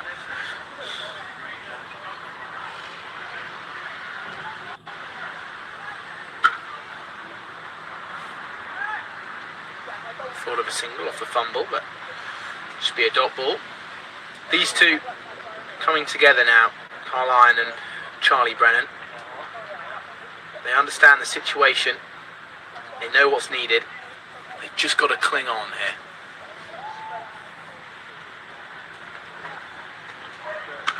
Cut shot, lofting out towards deep point. He's in the game and it's gone. Carline looks down to the ground, leaning on his bat, hunched over. And he knows what he's just thrown away there. Short, wide ball, hit out towards deep point. Change of bowling from the top end. You take out your main strike bowler, who's technically getting into. The first one looked very, very stiff and loose. Second ball was short and wide. He's tried to lay into that delivery, only to find the deep fielder, a deep extra cover. Maybe it's just behind. It's a bit out there. So it is a little bit unlucky to find the man at deep point, but he'll know to fall to a ball like that, where it was almost probably the worst delivery we've seen all innings from Nepal. Yeah, and often what happens is you've done all the hard work, you've been really focused and determined to get through this first passage of play. You've seen off the best bowlers, and then maybe it's just a lapse of concentration. Often we see it too many times where you get a bowling change come in who bowls your rank sort of short ball, and you've tried to throw the kitchen sink at it, end up hitting with the wind, into the wind, sorry, only to find out, a deep fielder's out there who's quite quick across the ground, and it was a good catch in the end of it. So the new man, the wizard with the gloves, Jake Dunford, is on strike. Back of a lane, cut away into the ground, out towards deep cover.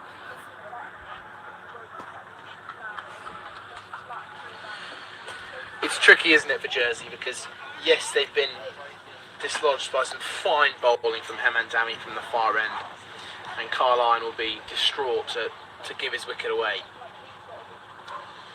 But 39 for 5 tells a story, doesn't it? It does indeed, and credit goes to the way that Nepal have come out here and attacked, especially after the first innings, or the closure of the first innings, where they struggled to get over into that 250, 260 mark. And down the leg side, as this caught behind, it sounded a little bit of like a thud, like a pad thud. It was a good instant decision from the umpire. Brilliant take down the leg side, because that was a big deviation. Definitely a few noises there, weren't there? Yeah. Could it have been bat pad gloves? Love to see a replay, slow motion replay.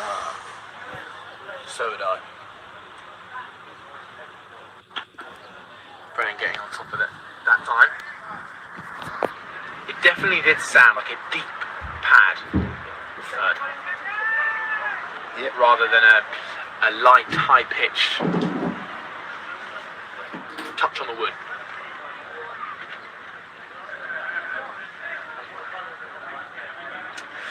So Arif Sheikh, after opening batting and scoring 16, has a wicket to his name in this over. And Brennan has a roll now, coming in at number 6, that I don't think he would have anticipated. Not this early, that's for sure. I can't see that much. But sometimes you have to do it, sometimes you have to get into the game. unfortunately that's required. There's the replay. Quite tricky to see. Yeah, very difficult. Deep square leg. Very difficult to see from there. From the first ball to the final over. Watch every T20I, ODI, and Test highlight from around the world. From rising stars to seasoned pros, every domestic and international match matters. Catch every cricket highlight, anytime, only on Stike Sports. From here in Grainville, we've had some rain throughout the day, but it looks to have cleared off. The cloud is considerably higher and lighter. The sun is doing its best to peek through. The wind has died down a little bit. It continues to be breezy. But the story is Jersey in deep trouble. Still over 200 needed. And 5 down for 40. Carline was the only real resistance being shown from the Jersey top 5. He made 20 before being dismissed out at deep cover point. And if you are just joining us, missed a scintillating 100 from Kushal Patel. 105. Some brilliant pull shots, covered drives, cuts. Cammy beats Dunford on the inside edge. They're just not stopping, are they, Kasim? No, they're certainly not. You would have thought with the fourth change bowler coming on, they might have given a few freebies, but absolutely not. Sampal has been impressive in his 2 overs so far, into his 3rd over. Length he's bowled. He's only gone for 4 runs, but he's been quality.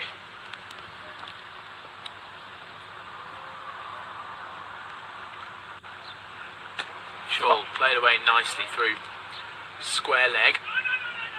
Checks the 2, does Dunford. You'll see this as an opportunity, these 2 batters. You know, when they bat down at 6 or 7, they often don't get an opportunity to bat time, bat long. Yeah, absolutely, and obviously not a great position to be in, but what I would love to see from one of the, or a couple of the Jersey batters is from here to grind it out and put their hand up and put a shift in. You know, they've got the skill set, they've definitely got the temperament. It's about trying to execute your plan as much as possible. Cammy doing his best to prevent it.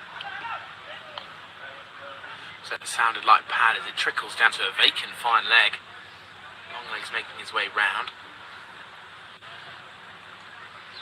Picks up with a bit of a amble. So Jersey on to 43 for 5. But just the way that these 2 are batting, they're not going to give it up easily. And they look like they're 2 batters that want to take this chance and run with it. Yeah, and what I do like, it left and right hand combination. It's always tricky to bowl to left and right hand combination. Never easy for the bowlers. So it's, if anything, that's going to help you keep rotating. You don't want to lose regular wickets, unfortunately, which they have done. But you just don't want to lose more regular wickets. So if they can keep rotating here, not look for the boundaries, they will come over a period of time. But just get through this passage of play, pick up your singles where you possibly can, leave well, don't commit to anything that's high risk. Look to rotate as you get into the wicket, into the game a little bit more. It's never easy when you go first in.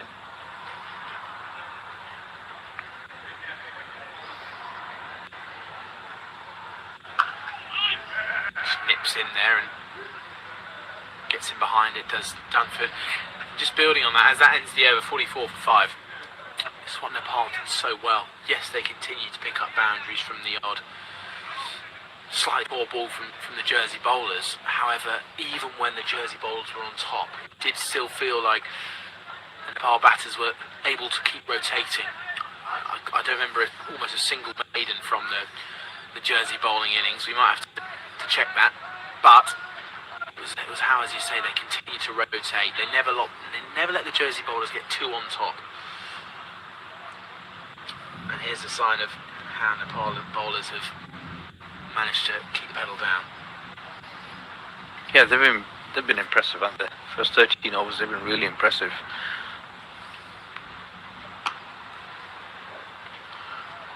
Just climbing up on him. And Charlie Brennan with bat in hand.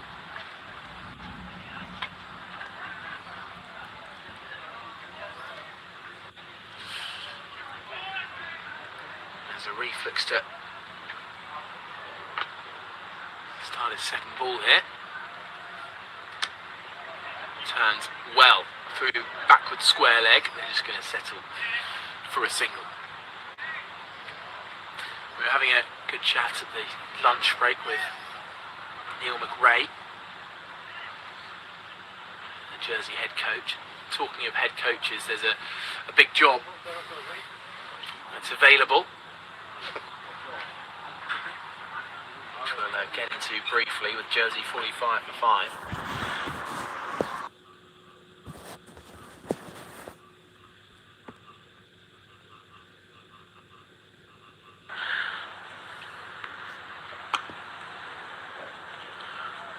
Just climbing up on him.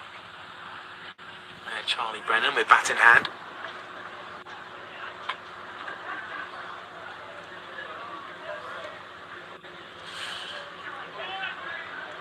There's a reflex to start his second ball here. Turns well through backward square leg. They're just going to settle for a single. We were having a good chat at the lunch break with Neil McRae, the Jersey head coach. Talking of head coaches, there's a big job that's available, which we'll get into briefly with Jersey 45 for 5.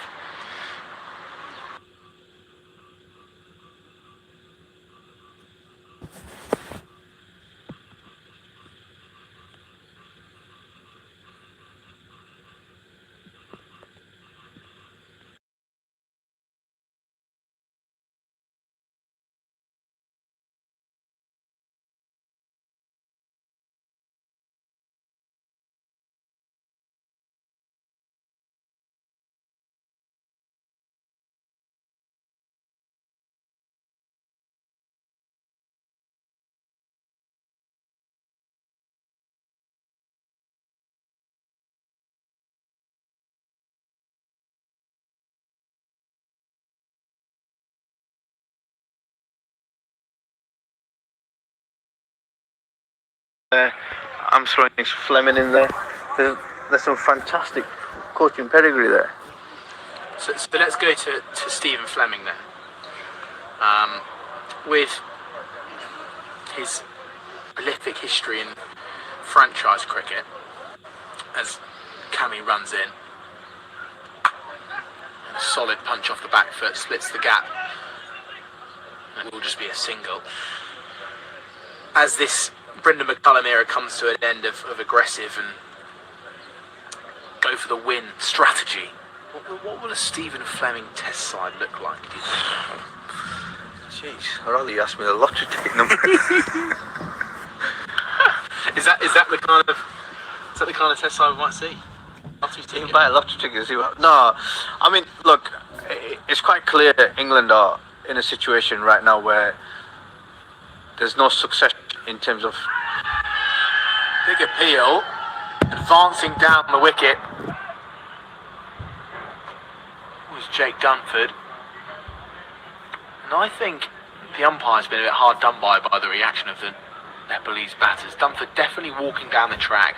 I think that brings impact outside off and height into the mix. What do you think? Yeah, agreed. But there was nearly a run out on the non-strikers end as Dipendra was running in. Just coming back to Yes.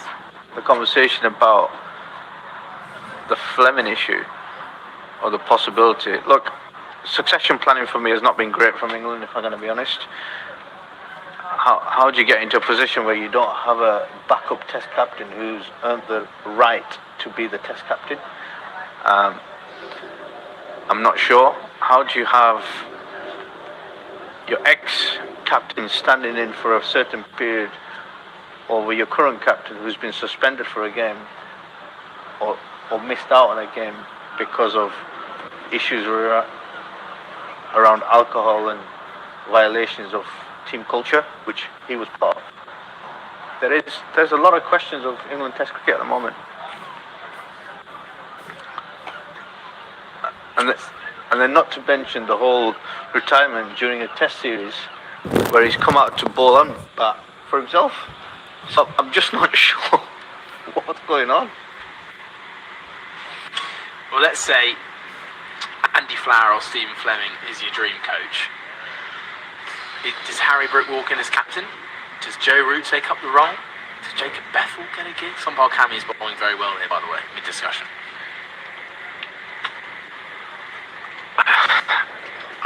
For the long run, I'm not sure.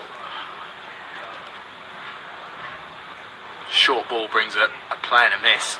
For the long run, I'm not sure how many years Joe Root still got in him as a Test player, whilst he's been unbelievably successful for England and a fantastic contributor. How many more years has he got? If it's a short-term period for a year or two, somebody who has the values of an England captain, then who else stands up other than Joe Root? But for the long run, 5-6 years, I'm just not quite sure whether Harry Brook needs 2 years to get himself in a really good, strong position with displaying good behaviours and characteristics of a Test captain, somebody that everybody can be proud of and stand by and stand behind. Not sure. Yeah, well, he's a player who definitely has a brilliant record as T20 captain of late, so that's definitely a reason maybe to bring him in. However, as you say, certain things off the pitch, we'll be looking at a little bit differently in future. That's the drinks break then, as we look at the card. 50 for 5 jersey, and you can see the story unfold right there. Patrick Googe was the first to fall, caught at mid-wicket, then Nick Greenwood caught behind, then Zach Tribe caught to a handy catch down low to the right-hand side of Arif Sheikh.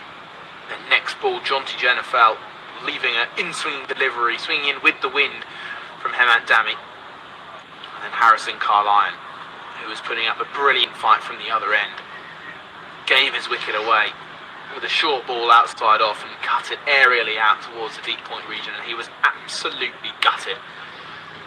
But here comes the fight back from Jersey. Two batters looking to set themselves at the crease. It does feel like the last chance here now. Yeah, it doesn't, and it just goes to show they've got up to the 14th, 15th over. Whether they can go again for the next 15 overs without potentially losing.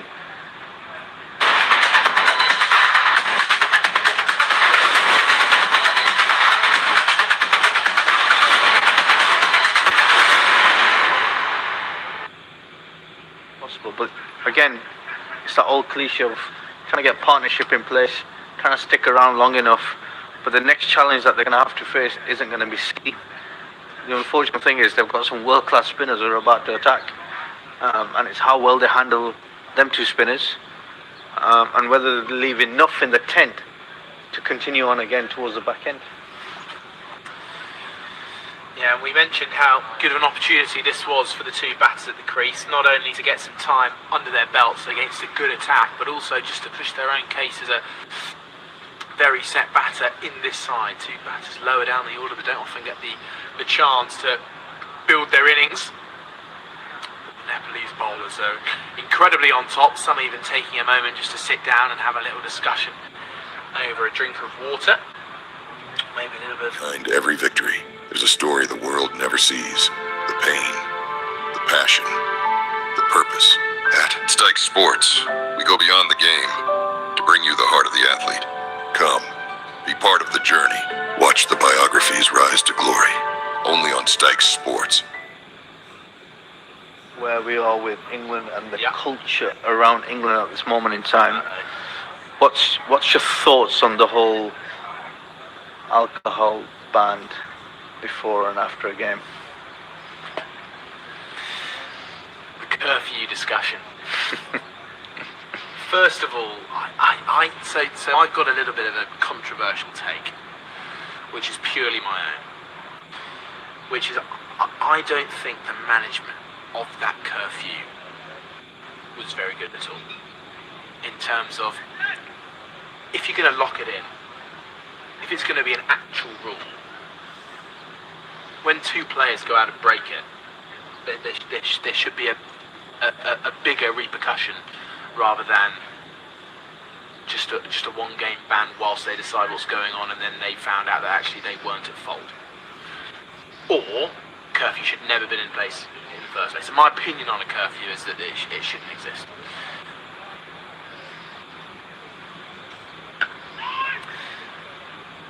And teams shouldn't. I mean, it's a group of adults. The amount of times you hear people compare it to a normal job. You know, how often do you hear curfews in the corporate world? You can't be out past 12. And I think it's wrong. It'd be good to hear your thoughts after this ball from Arif Sheikh.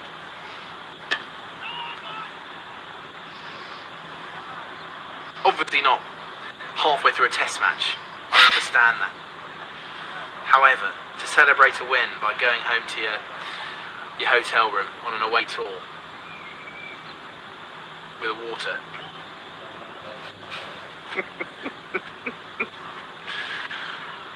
Dunford cuts away nicely, beats a diving point. However, Karan's out there to do the fielding, right in front of his supporters, so it's just a single. Well, as a former head coach, Kasim, have you ever instructed your curfew for your team? I have, yes. Yeah? Yeah, I think there's... look, at the end of the day, it's exactly what you said. Everyone's adults. Everyone is in a position of responsibility. And not to take away any enjoyment from anybody, especially after a test match. Before I can kind of understand. Before I can definitely understand. I wouldn't, as a head coach, the night before a game, I wouldn't expect my players to be out after the 12, 1, 2, 3 o'clock, early hours, you know, trying to get alcohol in their system when the next day they've got to go out and perform, and that might hinder their performance. Yes. I can understand that. But once the test match is done and you've got a 10-day gap, I'm not quite sure that's going to have a huge impact. However, they are responsible custodians of the game, and they have a responsibility to not only them but everybody else around them. Look, players need to enjoy the game. They need to have some fun, but they also need to have an element of responsibility. As a head coach, I've enforced curfews before, but nothing of the sort where you can't be out. It's not a case of you got to be asleep in your bedroom, or you know, there's going to be knocks going on, checks going on after 11 o'clock. Nothing of the sort. But I think there's an element of responsibility from the players, and as a head coach and the management, you kind of have to police that a little bit better, or have a mechanism in place that allows you to understand what the player's doing. It's not the big brother of culture. It's not the big brother of trying to find out who's done right and who's done wrong. But I do also think, from a captain's point of view, you have to show some responsibility and lead the way, probably where he might have just fallen short. Well, who's to know who might take up the captaincy role and begin to set the example for the other players.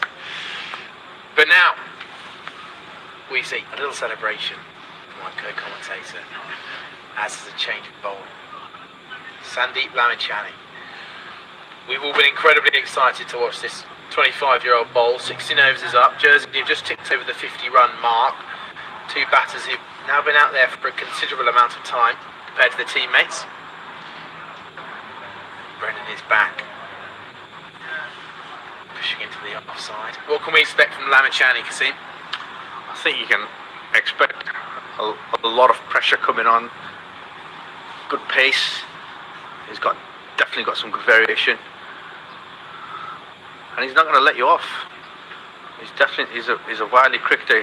He's very intelligent about where he's bowling and who he's bowling to. So to give a single to the left-hander there, that's probably part of the plan as well. to get the right-hander back on strike. He has got a flipper that goes in quite quick, so it'll be interesting to see how he gets on.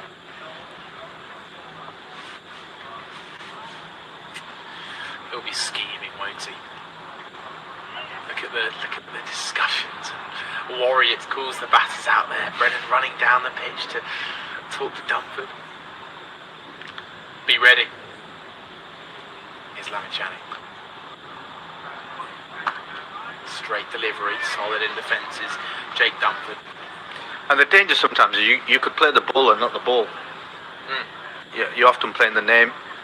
The key thing here is to keep reading the ball out of the hand and keep playing your shots and sticking to your game plan against spin.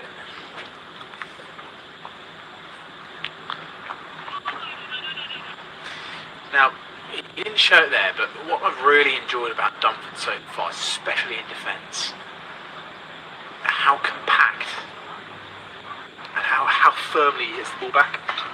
It's what we saw from a lot of the Nepalese batters, the ball striking. Listen to the sound of bat on ball, probably the best that we've heard, other than that cracking pull shot we saw from Harrison Carlisle. Now, the Jersey batters will want this game boring quickly. That's the wrong one. But Lamichani Wrong one. has bowled him. The googly goes through the gate and takes the bails off. A brilliant delivery. Jersey looking to try and run this game down into the dirt, and Lamichani has bowled him with a fine piece of bowling. You can't keep that out, can you? Brilliant delivery. And he's set up nicely in the two balls before that, quite flat, quite quick, looking to play out towards extra cover, and then it's the flighted googly that's come through, gone beating him through the gate, gone up and hit halfway up the stumps, and that's exactly what you want. There's a replay of the action. Dunford, I just couldn't quite believe he went to go and pick up the ball for him. He's taken off his helmet, he's had a little chat with the all-rounder, Samaroa. It's going to be very interesting to see how he tries to counter-attack Sandeep Lamichani. But that ends is over. Just one run from it. Big wicket too. Jake Dunford goes for 5. And we thought it was only a matter of time before Lamichani would pick up his first. Yeah, absolutely, and exactly what we were discussing. He's a well-renowned bowler around the world. He's got lots of tricks up his sleeve, different variations, and he's quite clever in trying to set up the batter, and that was part of the plan to get the lefty off strike and get the right-hander on and attacking. Everything. Over the wicket, Brennan defends. It's such a challenging period now, this for Brennan in particular, who he'd be looking at the scorecard, 52 after 16, and be thinking ideally he'd be wanting to start up in the run rate, putting a few bowlers under pressure, but he can't because of how well these bowlers are bowling, but also batters falling around him. So he turns it into the leg side. He's going to push for 2 here. Karan out at deep square leg, running around, picks up. Just a 2 added. In terms of what Charlie Brennan can gain and Samaroa, just time at the crease. That's about it. Or will they be thinking about the win? I think the win is the secondary thing at the moment, with obviously another 200 runs on required, 199 runs required at this current stage. I think what a message from my perspective would be to try and spend as much time out on the crease as possible, trying to get a partnership in there. If it's slow, it's not a problem, but the more you face the bowlers, the better accustomed you become for the next game.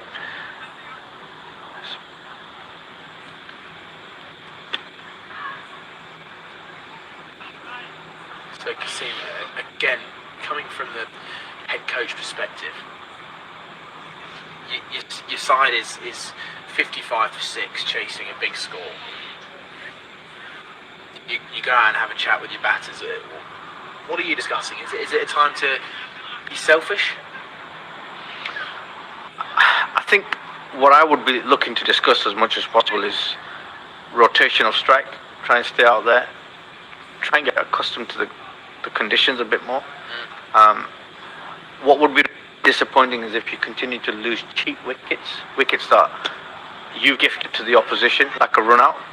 Oh, that would have been out, wouldn't it, if it was a direct? So just little things like that. You know, if we're going to lose our wickets, let's make sure that they've earned the right to sort of get our wickets on, and we've done our very best to sort of stick around as much as possible. We've not gifted our wickets to them. And also, let's pick a little milestone on. Let's see if we can get to 30 overs and get 120 on there. A little bit more repetible. Now there is the cheap wicket. Samaroa goes for a first baller. Caught by a diving catch. Bim. And that's Bim Sharkey. Very, very similar to a chance that went off the bat of the Centurion on 50 to Jonty Jenner that just about was dropped. This time diving forward, got to the ball and caught it very, very nicely out in front of him to his left, and Samaroa has to go. And out comes the new batter, Benjamin Ward. Holds some very, very nice leggies. He's going to have a challenge ahead because that is the end of the over. And Sandy Blamchani is coming on. Been impressive, that. Great. I think what I really like about the Nepal team is they've been impressive in the departments, in the 3 different departments. I mean, they've obviously put a score on the board. They've fielded impeccably well, and the bowling has been absolutely of the highest class. So, you know, 3 departments done really well. The coach must be really pleased and proud of the boys at the moment. Obviously, the job's not done, but whatever's come behind they've taken, there's been very rarely we've seen anything that's half a chance that's not been taken, and they've done really well. Maybe the contrast difference from slightly in the first innings at this level. So, in terms of our perspective on the game, Sandy begins his over. We'd say that it's actually to the testament of how well Nepal have bowled, especially at the top with the new ball, but also how they kept the pressure on. Yeah, and they've not leaked the cheap singles. They've not allowed the rotation to happen. They've come hard at the batters, and they've been consistent with the lines of length for long periods of time, which is something I was talking about right at the start of the day. And I can see Sandeep trying to set up another right-handed batsman by giving a single to the lefty. He wants to have a go at Ward, doesn't he? Yep. Maybe he'll drop one short. Lamachani can't even go for runs if he wants to.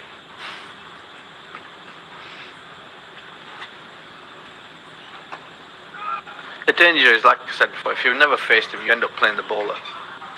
You end up getting stuck in your crease. You've got no real game plan.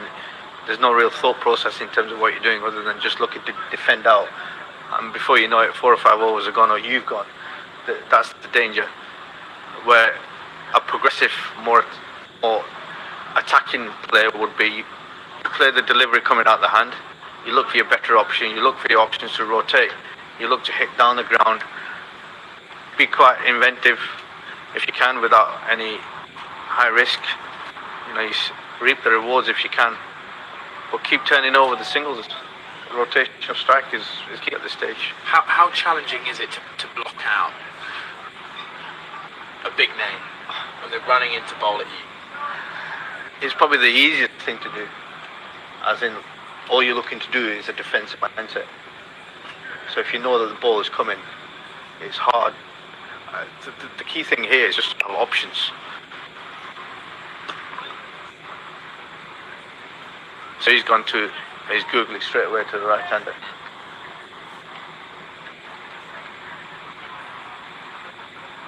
It's a man with confidence, on his toes, standing at the top of his mark, waiting. Said he's ready. Down the leg side, wide given. Extra ball to cause some damage.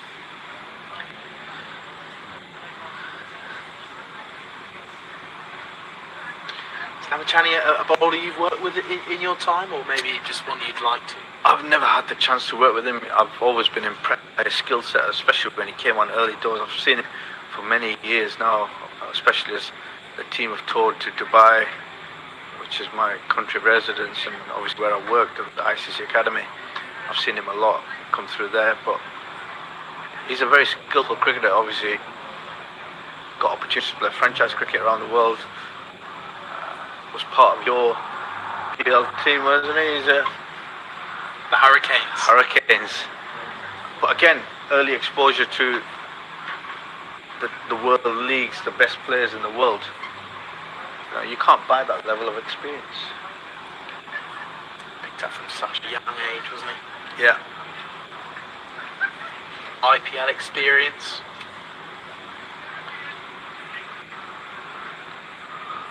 BBL experience, CPL as you mentioned as well.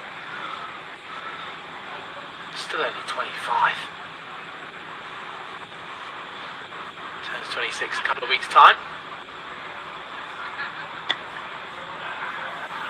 Solid from Ben Ward to begin the 20th over.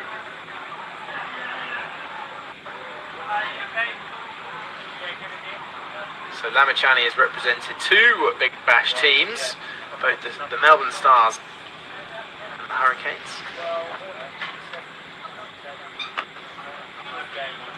Ward playing it carefully.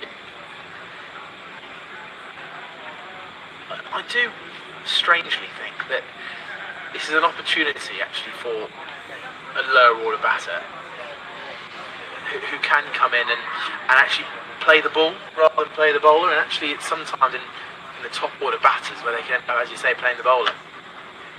Yeah, and you want to just get into a position where it's you and the ball. As a batting outlook is you're trying to look for runs. The entire leg side is open. There's two fielders out on the boundary, one inside the ring at mid-on. Can we rotate a strike in there? Can we get, without being stuck in the crease? Can we? Off it drive. It's gone up in the air. Chance for a catch. It's been taken. An incredible take. Running back from mid-on out towards the area just behind the bowler. Diving catch over his head. Nepal have been absolutely terrific in the field today. And another sensational catch, this time to dismiss Benjamin Ward, lofting a drive over the bowler's head. Jersey now 59 for 8. Terrific catch from the skipper. Yeah, and another example of what I was referring to earlier is how clinical they are in the field. They've been exceptional today. They've made half chances, and that was an easy catch from the skipper, who was fielding at mid-off. Had to run round quite quickly to gain that catch, gain momentum to put a dive in place. Ends up catching it, full length dive. Great bit of fielding. But again, helping your bowlers out, putting the pressure back onto the batting unit, who've lost another cheap wicket, unfortunately. Well, he's gone slightly under the radar, has Arif Sheikh. After opening the batting for Nepal, he's come on and had a bowl first change, following up, I must say, from an unbelievable opening spell from Heman Dami. He's taken 3 wickets for 9 runs from his 5 overs. Yeah, just when you thought it was getting easy and the change of bowlers were coming on from both sides,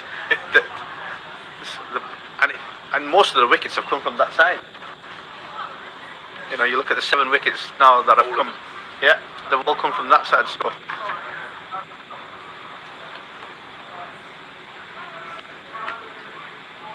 Shot a little bit too full to take on. New batter, Daniel Birrell.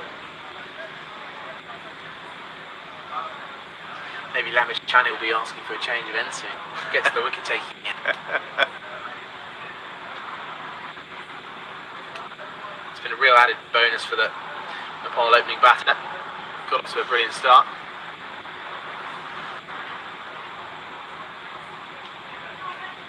and it just goes to show you're never out of the game until the very last ball.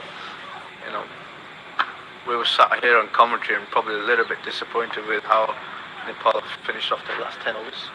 If anything, if there was a slight area of observation, we would have thought that they might have kicked on after the sort of break, the rain break.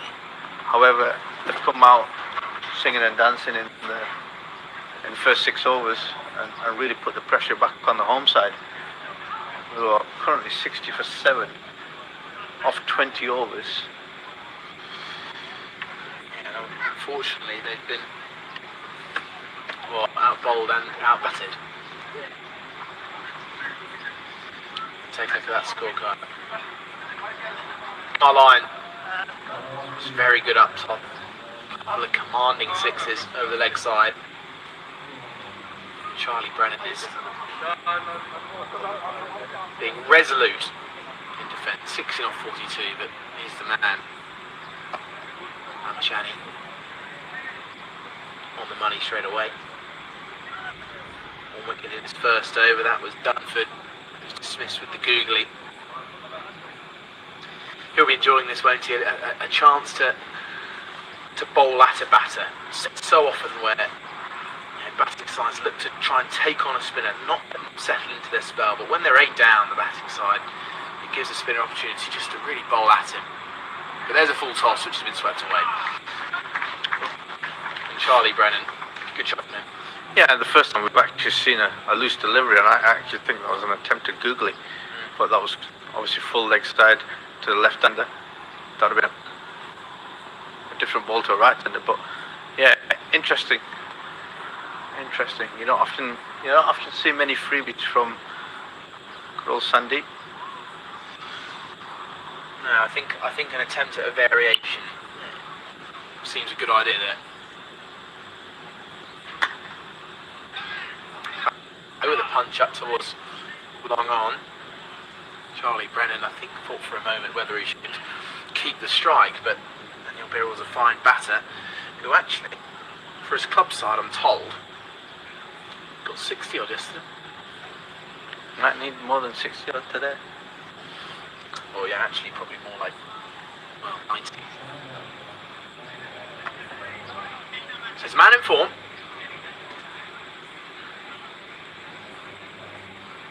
I can see Sandeep setting up here with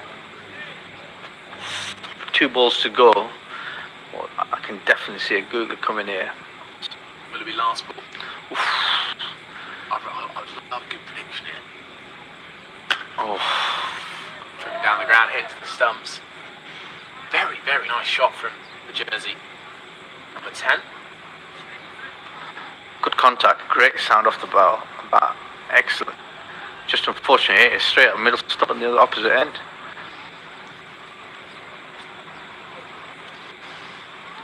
So, googly this ball, you say?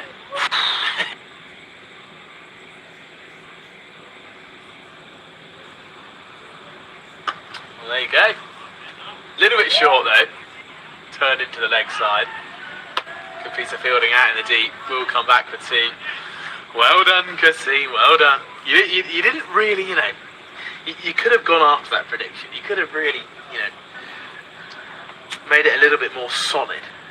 Yeah, but you were a tiny bit on the fence. I wasn't quite convinced with the ball before that got smashed back down the ground, but got saved by the stumps.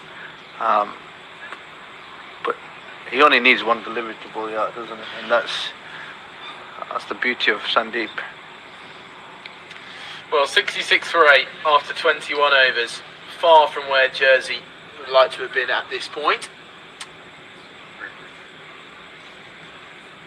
However, one positive light can be shone on the man on strike, Charlie Brennan. We're going to see DS Array.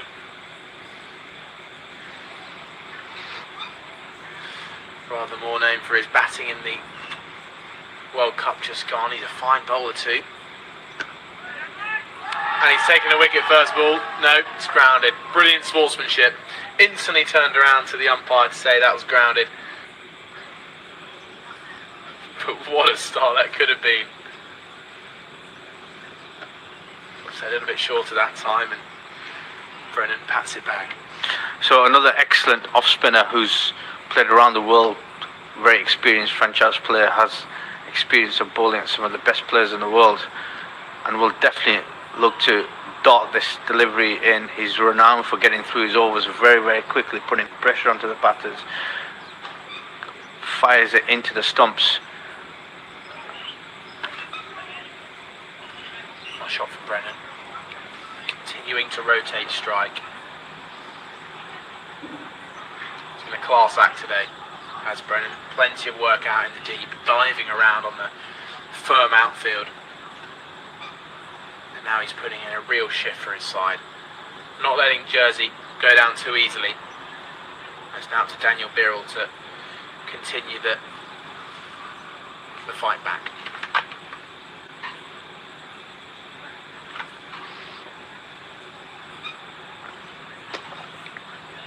There's a single. There's the rotational strike you're talking about there, Kasim. Yeah, and at this stage, 68, 67, 68 for 8, I would have probably have liked to have seen Nepal just attack a little bit more, maybe bring mid-off up, mid-on up. Really look to encourage the batters to go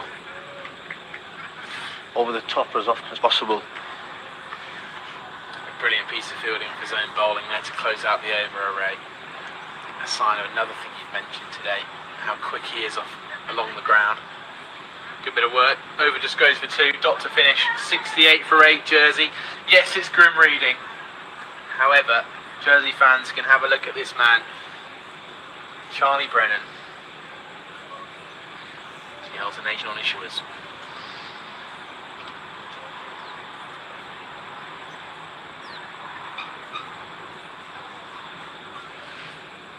But he is up against Lamachani. Well, it's Birrell on strike.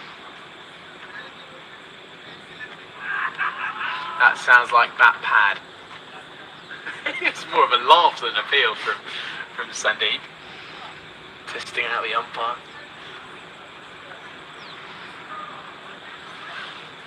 He's had a few challenging decisions to make from this end. Shot. Punch down the ground. That's a lovely shot from the number 10. And well fielded in the deep by Rajbanshi. Called for it very clearly and did the work.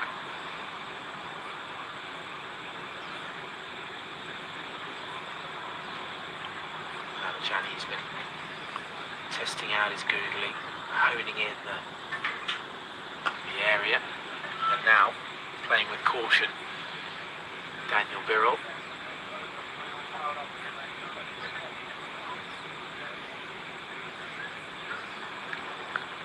Just looking out for the slow flighted one.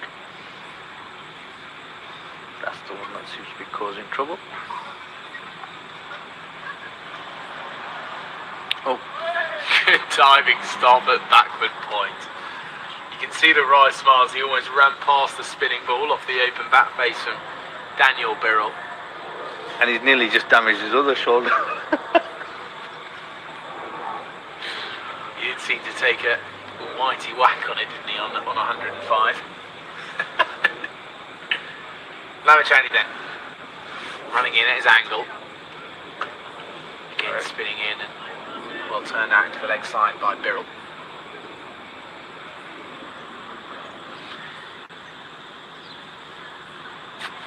Conventional field for this point in the game. Deep mid wicket. Long on, long off, deep cover. Fielders inside the ring, splitting the gaps. Sandeep Lamachani now for a change of angle. Round the wicket to the left-handed Brennan. He punches up towards Rajbanshi. And to end the over then, 72 for 8 at the end of the 23rd. 2 overs away from the halfway mark. And, well, sunshine emerges for the first time today. Fortunately, it's not shining on Jersey's batting.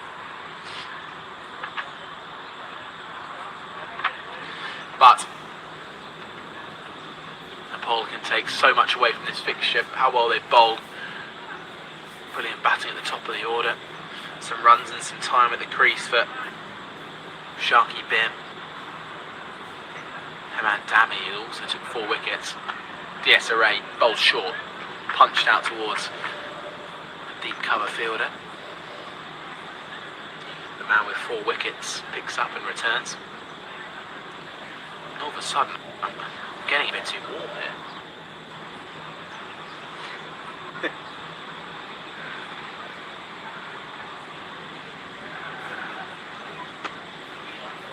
Play up towards long on. Birrell with the runs there. These two will take great pride in seeing out the 50 if they possibly can. Yes, they've only got 2 wickets to work with, but I'll be enjoying the battle, these two. And often when the sun starts shining out, the wicket becomes easier to bat on.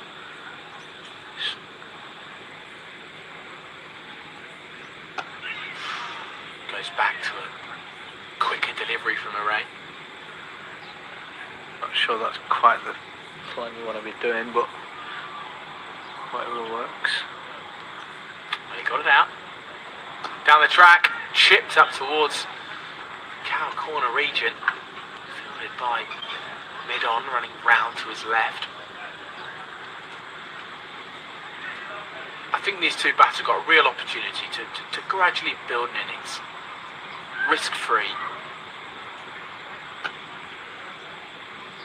And what experience they're getting batting against a bowling line of this calibre. Yeah, absolutely. And you want to tick some milestone boxes coming out of this game, especially if you're not at this stage. You're further away from the win. You want to get some positives out of this. Obviously, with Jersey's opponents again on Wednesday will be the same team. We'll try and bat as long as possible. We've got the UAE arriving in a few weeks' time for that series.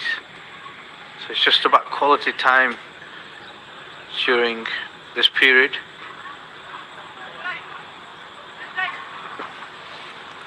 The Jersey top order went about it in the wrong way, or was it just brilliant bowling from Dami? I just thought it was really good bowling. Yeah, I'd agree. Good bowling, consistent. Yeah, could you leave more? Could you be a bit more vigilant? There were some deliveries in there that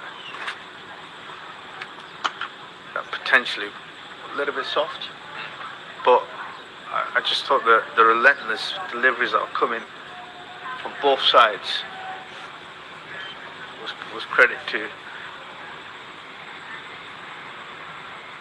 the Nepal team. Well, Raj Banshi is the bowler taking over from Sandeep Lamachani. He started with a couple of dots. Good chance for him to get some overs in. Left arm round the wicket.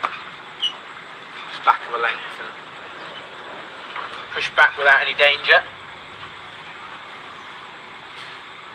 But Nepal they couldn't have really designed a better day. Opener getting 100, bowlers getting overs under their belts, and maybe even an early finish.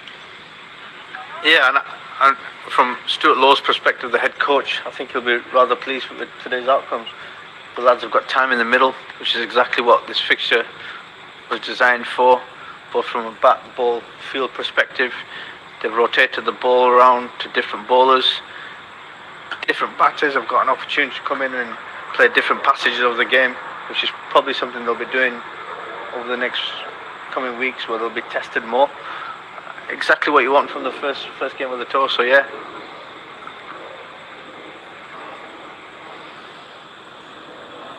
Down the track, hit with confidence out towards cow corner. It's gone for 6. It was Gulshan running around from long on trying to get a hand on it. It's gone over his left shoulder and into the hedges.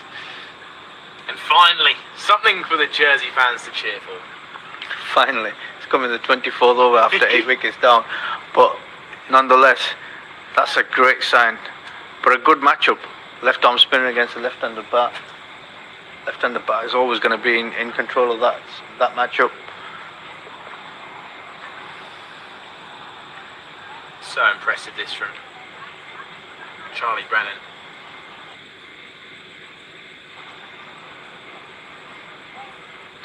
To force just pushing back here against Nepal.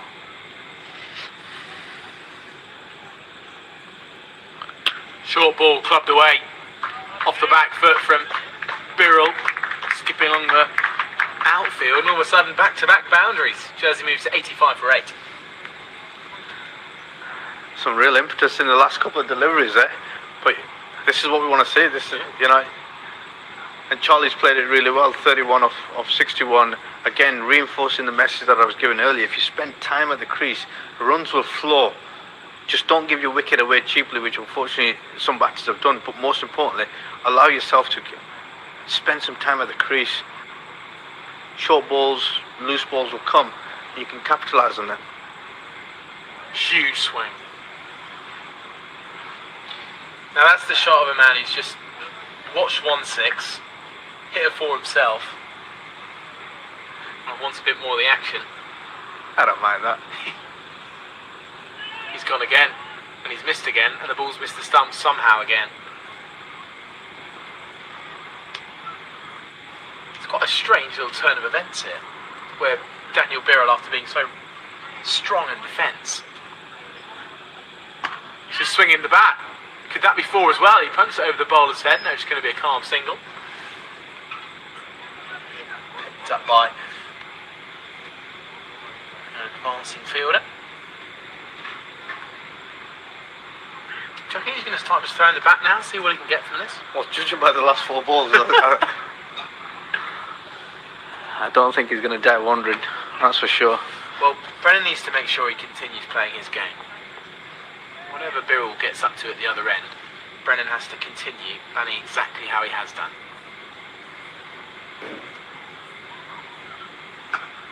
Balls away in front of square, deep man out there does the fielding. Ripple of applause from third man.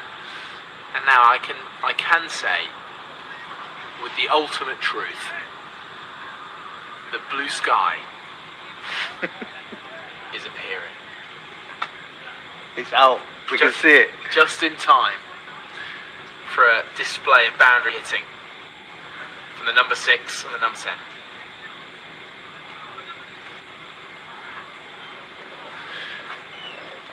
'87 for 8 then, 26 overs gone. 164 needed from 144 balls. Which doesn't look outrageous until you see the wickets column. Where Jersey sit 8 down. Raj Banshee will be coming from left arm over the wicket. Hitting with the breeze of leg side boundary. We've already seen 1-6 of the last over. Maybe we could see some more firepower. Well, it was a big hit and it only just cleared the boundaries, a long way out there. It goes back to Brennan. And you picked up on it, didn't you? The matchup between left arm off spin and left hand batting. And that 6 on the last board, that previous over from this end being dispatched in that arc. And a lovely bit of batting from Charlie Brennan.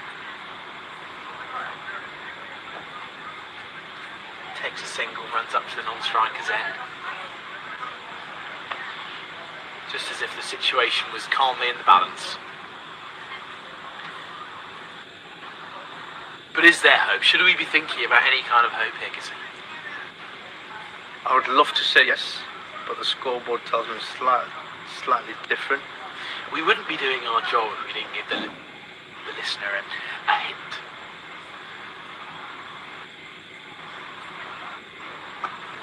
Flick through the leg side, this could be 2. Lamachani running around to his right hand side, so the up just for a single. Throws it with his right hand. You do feel a duty, don't you?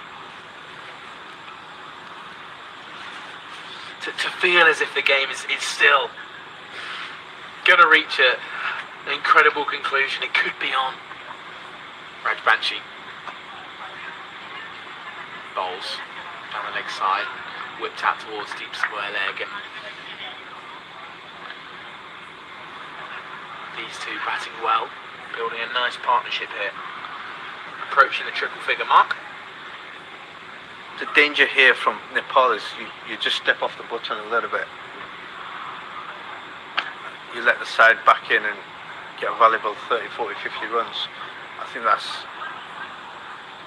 one area that I would be looking at as well, is how clinical and ruthless you can be from this position. That's the word, isn't it? Ruthless. If Nepal indeed think they're the better side here, they'll want to be ruthless, they'll want to take a commanding victory, but it's been a tremendous counter from Birrell and Brennan. Moved Jersey past 90 after 27 overs. So there's 2 wickets left in hand. The SRA's having a nice long bowling spell.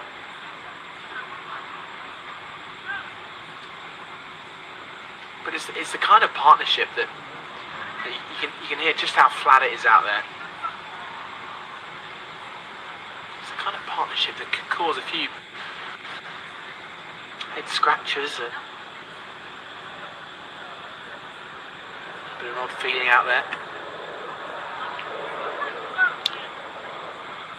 I'd love to see Charlie get a single, bring Daniel back on strike, and see whether we can take him to the cleaners again, or go downtown. Would you be wanting your side to really go after it, get it completely done, or in a game like this, are you happy that they take time in the game? Look, for me, time in the game is important at this stage. Both people are playing, first representative 50-over game of the summer, with different sort of tasks to sort of achieve throughout the day. So, if you can take that game as deep as possible, brilliant. Just show intent to bat. Down the track comes Brennan, pulls out of the shot. He made the right call there. He could have gone after it and been stuck with ease. That's a sign of a man who's far from giving up. Yes, he's gone down the wicket to be positive. As he goes back and is struck on the pad, he's going down the leg. Looks up to the sky. He wants to keep the scoreboard ticking, but he understands that his job is just to remain out there at the current moment. Yeah, absolutely. I think he's doing it really well.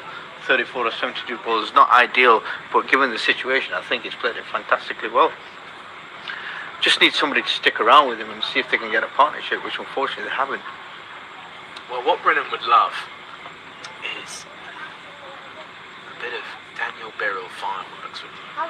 Just to be able to sit at the other end and watch a lower order batter at the other end really go after it, put the bowlers under pressure, cause the field to be spread. I reckon this is the over.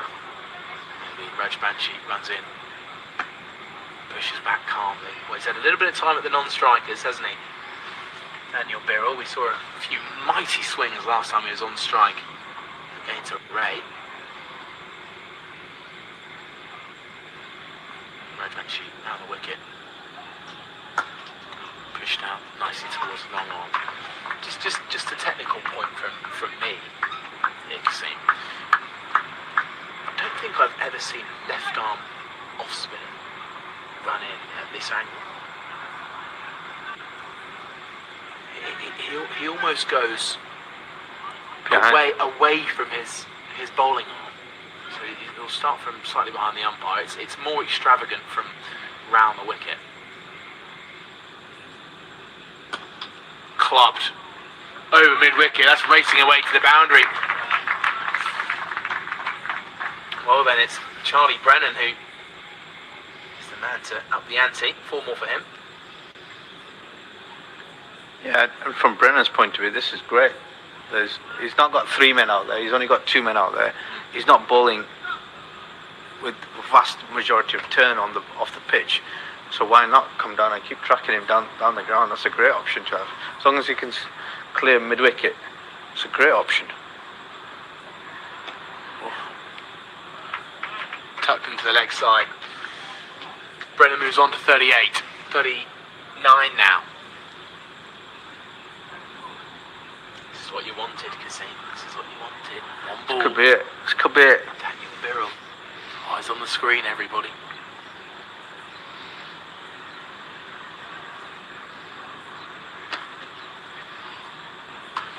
Tumbling attempt from Bim is in vain. Fielded in the deep by Ishan Pandey.